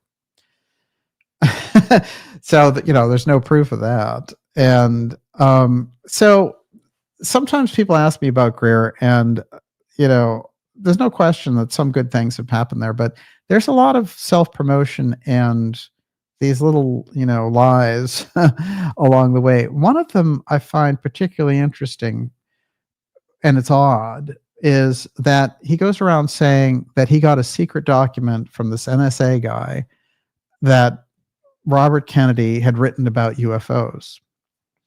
Now, I want to show you something, because if you do any deep research, you'll find Paris Flamand's work. And as I mentioned, his 5-volume set, which was all about the assassination of America, was so hard to get that it took a long time. I did eventually get it. But nonetheless, this is his book on the age of flying saucers, which is still pretty easy to get. And I'll tell you, there's the letter of Robert Kennedy's. It's not a secret NSA guy. It's The Age of Flying Saucers by Paris Flamand. So, some of the Greer stuff is weird like that. Instead of saying it's in a Paris Flamand book, which, it's a unique document. And I think, it's one of the letters that Gray Barker had from Robert Kennedy about UFOs saying, I follow the subject. It's a fascinating subject that's initiated scientific fiction, fantasies, and serious scientific research. It's a very important letter, and I'm glad he put attention on it. But it's not a secret NSA guy who gave it to him. It's Paris Flamand. So let's get real on that. And I'll tell you, I'll read the letter because it's an important letter. And it's on Kennedy's letterhead. It says to Gray Barker, "As you may know, I'm a card-carrying member of the Amalgamated Flying Saucer Association. Therefore, like many other people in our country, I'm interested in the phenomena of flying saucers. It's a fascinating subject that's initiated both scientific fiction, fantasies, and serious scientific research. I watch with great interest all reports of unidentified flying objects, and I hope someday that we'll know more about this intriguing subject. Dr. Harlow Shapley, the prominent astronomer, has stated that there is probability that there's other life in the universe. I favor more research regarding this matter, and I hope for once and for all we can determine the true facts about flying saucers. Your magazine can stimulate such through the publication of news and discussion material. This can be of great help in paving the way to the knowledge of one of the most fascinating subjects of our entire contemporary world. Sincerely yours, Robert F. Kennedy." And it's dated May 9th, 1968. He's dead a month later, less than a month later. So it is an extraordinary letter, and it's completely authenticated because it was in Gray Barker's archive, and there's nothing sensational about it. And when they compared it with Robert Kennedy's letters, it was spot on, and that's his signature. So I will say this about Colonel Corso, who came out with a real set of interesting stories there at the end of his life. One of the things he put on the record, and of course, he had a very trackable background in the military, the Foreign Intelligence Office, World War II, everything. But he said that he briefed the Kennedys monthly on the UFO subject, and that one of the things that the X-15 had been developed for, as I mentioned, was for chasing and analyzing UFOs. So he said that basically he would do a regular briefing for Robert Kennedy, and Robert Kennedy would then bring him in to John Kennedy to give him the big update. So Kennedy is getting updated regularly on the UFO file. And, the person that I mentioned who passed away in February, who was the national security staffer who was publishing these things before he died, Mr. Malmgren, he said, that Bissell was doing these otherworldly technologies briefings for him, even though he wasn't working on the UFO file. So the Kennedy thing, they just, like Eisenhower and that whole era, they just covered up UFOs, but they were definitely briefed and they knew what was going on. They had a whole program attached to UFOs. So we're just catching up and it's sort of recapturing that history when we're doing all this. That's why it's so important, I would say, to get it right and to take it out of the hands of that kind of sensationalizing podcast thing we started the show with. And with that, Miss Olivia, a couple more questions and we're gone. Okay, Karen Carpenter. There's a massive budget for new mRNA development. Does Skynet/Golden Dome and other tech work with mRNA to form and orchestrate the Internet of Bodies?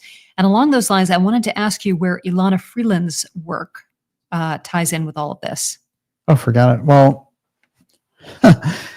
Ilana Freeland was very far ahead of anyone with her full spectrum dominance book.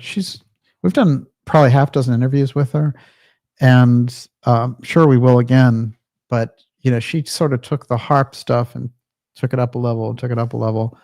So her stuff is extraordinary, and I think that she's just one of the best.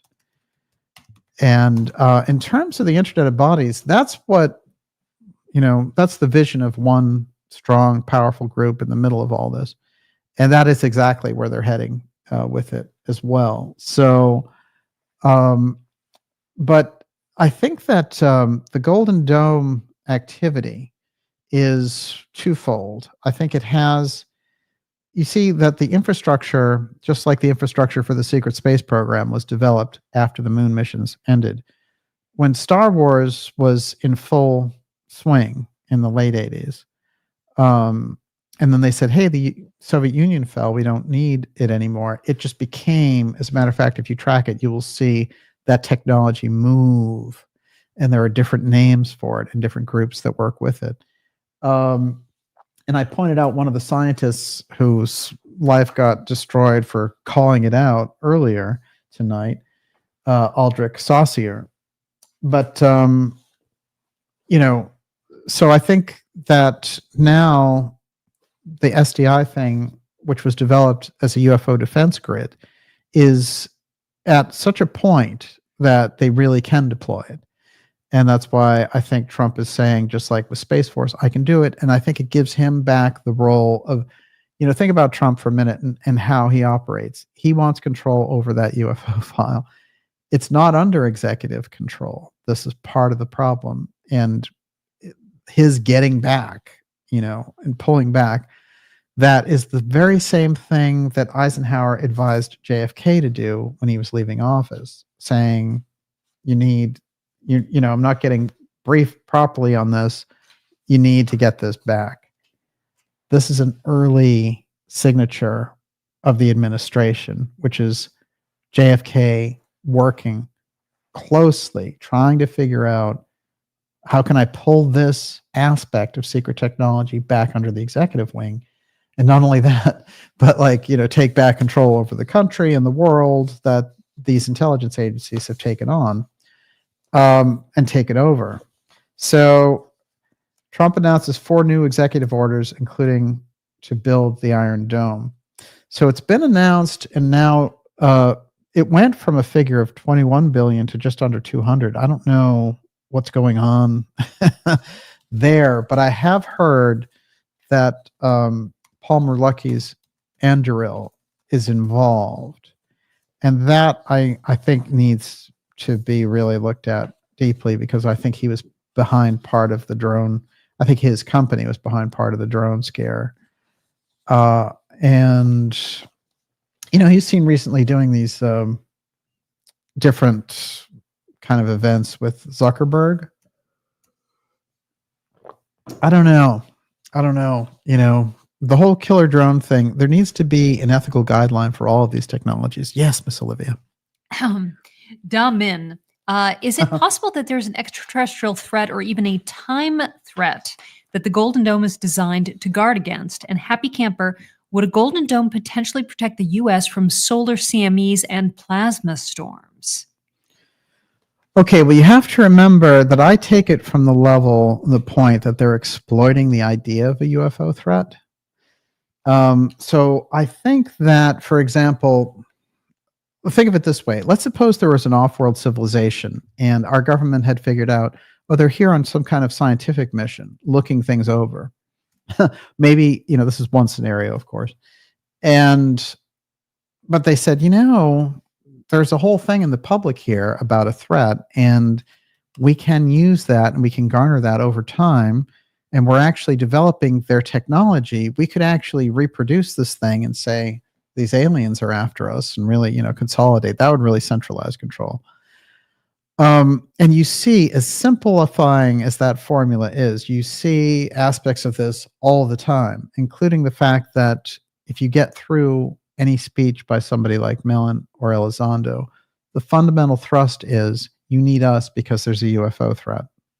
You need to give us money because there's a UFO threat. Chris Mellon has what? UAPDF. Let's go through a few acronyms here at the end. What is UAPDF? No idea. It's the UAP Disclosure Fund. Okay. That means anyone, they can move money in there, government contracts, all kinds of stuff, directly into that fund for research, right? Billionaire Mellon research. Okay, NRO, National Reconnaissance Office. Well, here's a very important lesson in history, and I have something on the NRO. The NRO was created in 1961, just previous to Kennedy, and then he ratified it and got it out there quickly. It was a secret satellite program for observation on the ground and observation in space, but it was not acknowledged. It was hinted at during the kind of Watergate period. It's like, hey, there's secret offices, we don't know what they do. It was not admitted to until 1992, 30 years later, by the government. Question: what offices and facilities are in use now that are not acknowledged by the government that we'll find out 30 years from now were operational relating to the UFO file? That's crucial, because we can't wait 30 years.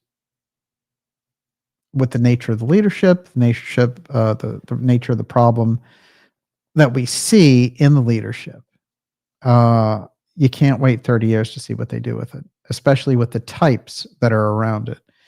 Now, all those people, that I've mentioned tonight, like Mellon and Elizondo and all the rest of it, they're working, right? They're doing a job. And if they didn't have Elizondo to do it, they'd have somebody else to do it. So it's just part of the job that they're doing. But it's a counterintelligence job, and they're going right into the heart of Congress. And they are using the UFO file, trying to drum up billions for UFO UAP Defense Office. It has to be brought out. If you have a task force that's doing declassification of things and they're trying to pirate that, you need to turn, that mirror around on those people that are helping you do it, who are like, hey, we're the ones who are going to get you disclosure. Unfortunately, those are the guys that need to be investigated. They should be under hostile questioning in those congressional committees, not setting them up and parading their phony whistleblowers. And by the way, they have that Age of Disclosure movie out there, and the director of the movie is Lou Elizondo's booking manager. He does his book deals and all the rest. And now that guy is going to represent Grush.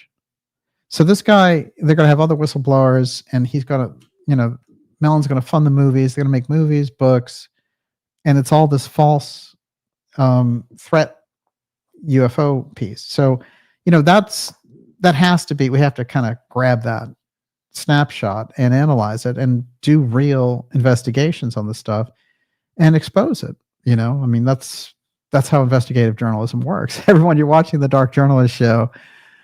Woo, X Series 198. Breakaway X. I have so much more to do, but we're going to do it in the next episode. I will say this. That was the New York Times headline from 1986. Star Wars traced to Eisenhower era. Okay, so they have a whole article in here, And I think it is by that same William Broad, who just is very consistent over time. But anyway, he has this to say: the quest for ways to shoot down enemy missiles, the goal of President Reagan's Star Wars plan, is more than a quarter century old.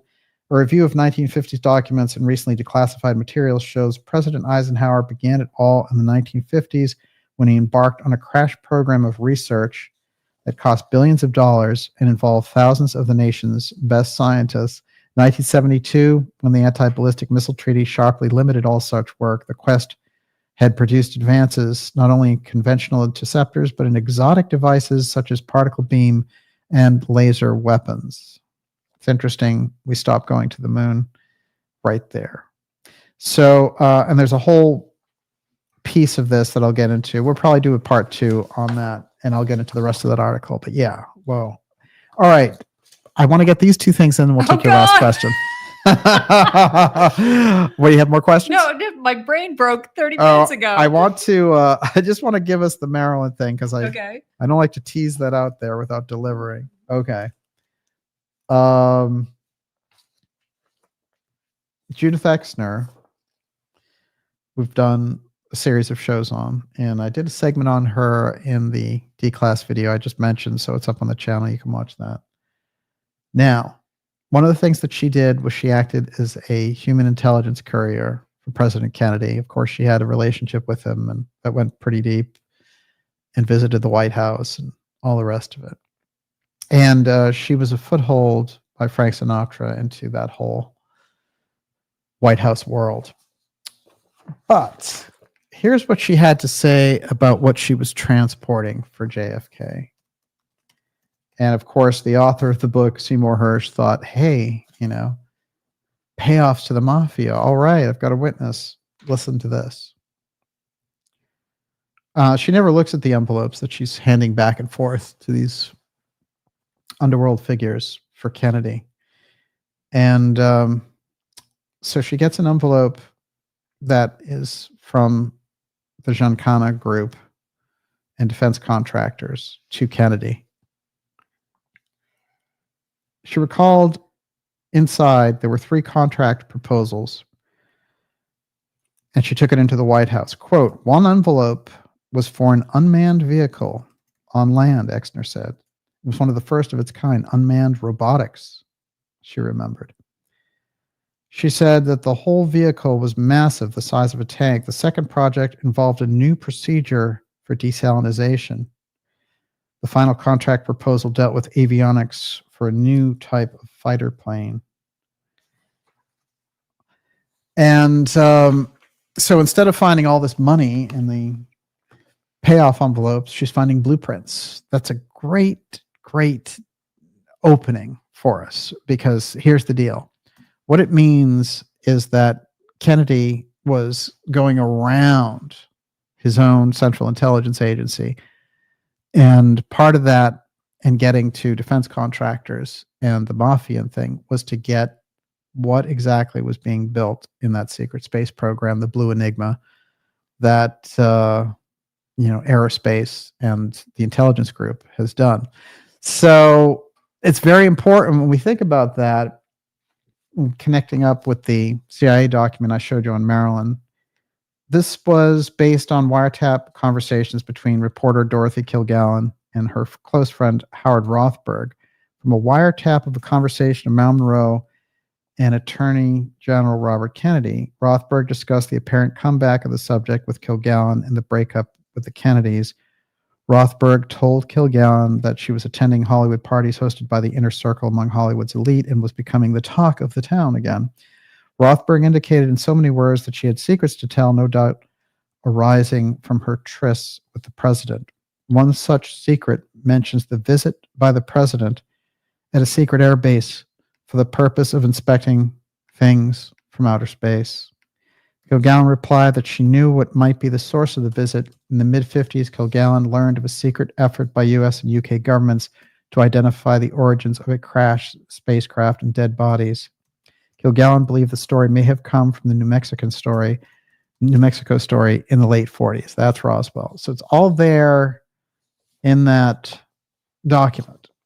And that when they were doing the wiretaps, that Marilyn had spilled her guts about this, and that with Kilgallen, she actually knew some things about the UFO file, including the deep, deep cover secret of the Roswell story in that period.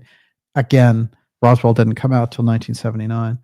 So there is a complete circle there of Hollywood, exotic technology, and the deep, deep political structure. And with that, Miss Olivia, everybody's talking pancakes. We're all starving.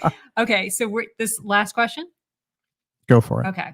Saint Akira says, big takeaway for me from tonight was the amount of Space Pearl Harbor rhetoric internally from the government. That shows preparedness to initiate a space-based false flag or allow one. And David Tormina for the win. SDI studies from the 90s reported that the technology wouldn't be ready for deployment until 2025. That's an excellent point, that there's a developmental curve. And the question is, what could the first version do? Because it was very impressive, according to Corso, that it actually was a rival for and worked to deflect this whole UFO interaction. But what can it do 40 years later? So, I mean, there's an amazing arc there. And so if you're going to deploy it and deploy it publicly, and the Golden Dome is, that's kind of the way that you would do it. And Trump's been in on that conversation, according to that article, since 1985. So he knows, and he's very much a person in the know. And with that, Miss Olivia, you're up. You're over. Okay. Let me line this up. All right, let me get back to the beginning. Okay.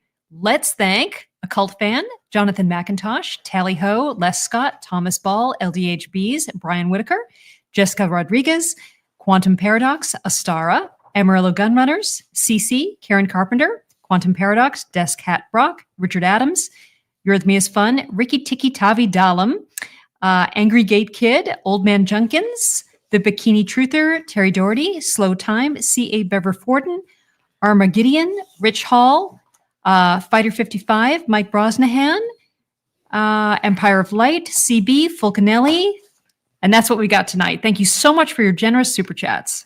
Wow, incredible. We really appreciate your support. And of course, to all our subscribers, we couldn't do what we do without you. We will be back next week. We have exciting episodes coming up for you, and some interviews that will blow your mind, along with new episodes of the docuseries as well. So all of that is coming up. I'll do some shout outs here before we leave with all of you. What a great ideas room tonight. And Miss Olivia, bravo. Nicely done. I'm dying for pancakes. Pancakes. That's it. Are people talking about pancakes? Absolutely. That's funny. Let's see what we got here. Macron. I didn't even get into the Macron stuff. He had an interesting week. Let's put it to you that way. Let's see. A Better Planet. Yes. Cappy, Go Lucky, and Josh, Esoteric 369. It's great to see you out there. Corky Goss. Oh boy, here we go. Crepes with strawberries. Oh. Well, there is. I think there's like food subliminals going on in here. I hope you understood the UFO file aspect. Here we go. DJ Going Deep. Jay Vanderverst. Thank you, Jay. It's great to have you out there. Karen Carpenter. Excellent to see you. Crypto Bits. Isn't Crypto Bits one of the ones with the crown? I think it was, right? Yeah, Rotten Crypto Bits. There you go. Nicely done. So that YouTube crown thing was a big hit tonight. I don't know, for the first people who show up in the chat, the first three get a crown now. Okay, whatever you say, YouTube. Judith Exner and Marilyn had abortions with JFK. Judy Exner, for sure, and that's part of her story. She put that on the record, and she told it to Barbara Walters before she died. But I don't know about Marilyn. That's a good question. I haven't seen that. And there's a very interesting thing there about JFK's illegitimate children, but that That'll. That's another episode coming up later. DJ is definitely a night owl, indeed. Ain't it the truth? Well, everything starts to kick in at night. Hope DG repeats some of this in the future episodes. Brain overload. Well, let me tell you, this is the truth goes deep, as we say here. And we've got Josh out there, Fulcanelli, and chocolate chips. Yes, everybody's gone deep on the food center tonight. What is that one? 11:11. Thanks, DJ. You're way cheaper than a date. Thank you, Conrad. Nicely done, sir. What if the UFO file was the original deep state? Perhaps Lou is just a continuation, just a question. There's no question the UFO file is in the middle of the deep state operations. It is one of their central power bases. There's no question in relation to that. And it's always why I bemoan the lack of deep state researchers around the UFO file, because the deep state researchers won't really touch the UFO side, unfortunately. But that's a fact. And they're much better at knowing how the government operates. Whereas on the UFO side, it gets a little bit lightweight, shall we say. Najat, good night. It's great to see you over there. Crypto Thug. There's a lot of cryptos in there tonight. Excellent. Happy Hermit. Dark Journalist rules. Ideas from Rocks. Olivia blessed us all. That's great. Happy Hermit. Way to go.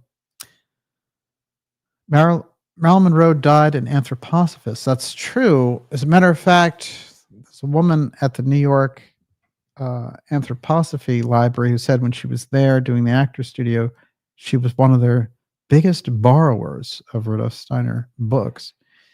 So that is one of those things, just like the fact that Elvis was really into Blavatsky's material and felt that Blavatsky was kind of like his mother, gives you the hint maybe that Elvis's mother was on the psychic side, if you really think about it.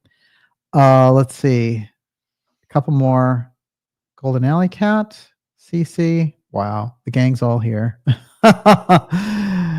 Kim shares. Love to all from Augusta, Georgia. Thank you. Love Augusta. Karen Carpenter is asking a late fantastic question.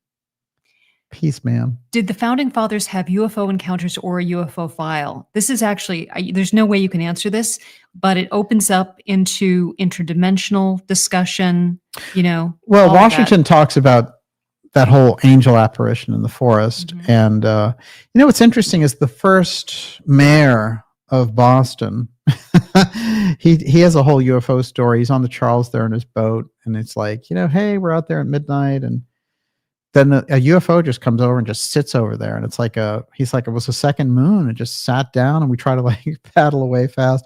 He probably got abducted all the way back then. But Boston is like that. There's no question. Thank you, Joseph, Olivia, Gigi Young, and Mr. Wolf. Yeah, it was Gigi who's out there tonight. It's great to see you, Gigi.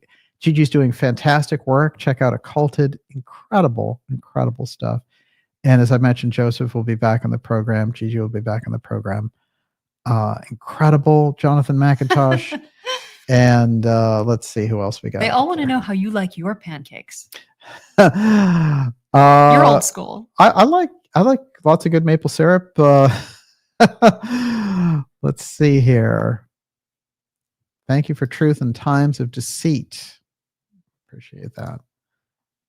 Is there a world combined UFO file? Bet it's thick. Well, Russia's is quite extensive, I can tell you that. Wow, great to have so many of you here with us, and what a great night with everyone. Actually, we will see you all. Question, Cece. If there's a seed vault, is there somehow a compendium for humanity? Well, no, X-Protect hides it, and all the. But X-Protect has it, is what I'm saying. They must have it, and they have it somewhere hidden away, protected. For certainly, yeah. No, I thought the gist of her thing was the world combined thing. Yeah, but no, absolutely. But X-Protect, you're saying that's a U.S. government. Yes. Oh yeah, X-Protect exists inside the U.S. government. Okay. But there is a kind of a Russian counterpart for sure. Mm-hmm. And their own version of the UFO file is, if not more advanced, at least right up there with ours. So that's how hardcore they are. And hopefully they don't demonstrate that for us. Art Bell would be Thomas M. Yeah, Art Bell, man, very ahead of his time. He would be proud, they say. All right, you've got to answer this last question here. Yeah. Judy Morris, can you show us the Dorothy Oz card behind you and tell us why it's always there? Oh, well, that's a very favorite card of mine. That's about all I can tell you about that. But it is an exceptional card, and you will continue to see it back there. Well, and it was given to you. It's a very sentimental card. Yes. Oh, yeah, absolutely. Firestorm, Dr. James McDonald, Fight for UFO Science. And with that, everyone, we will see you all next week.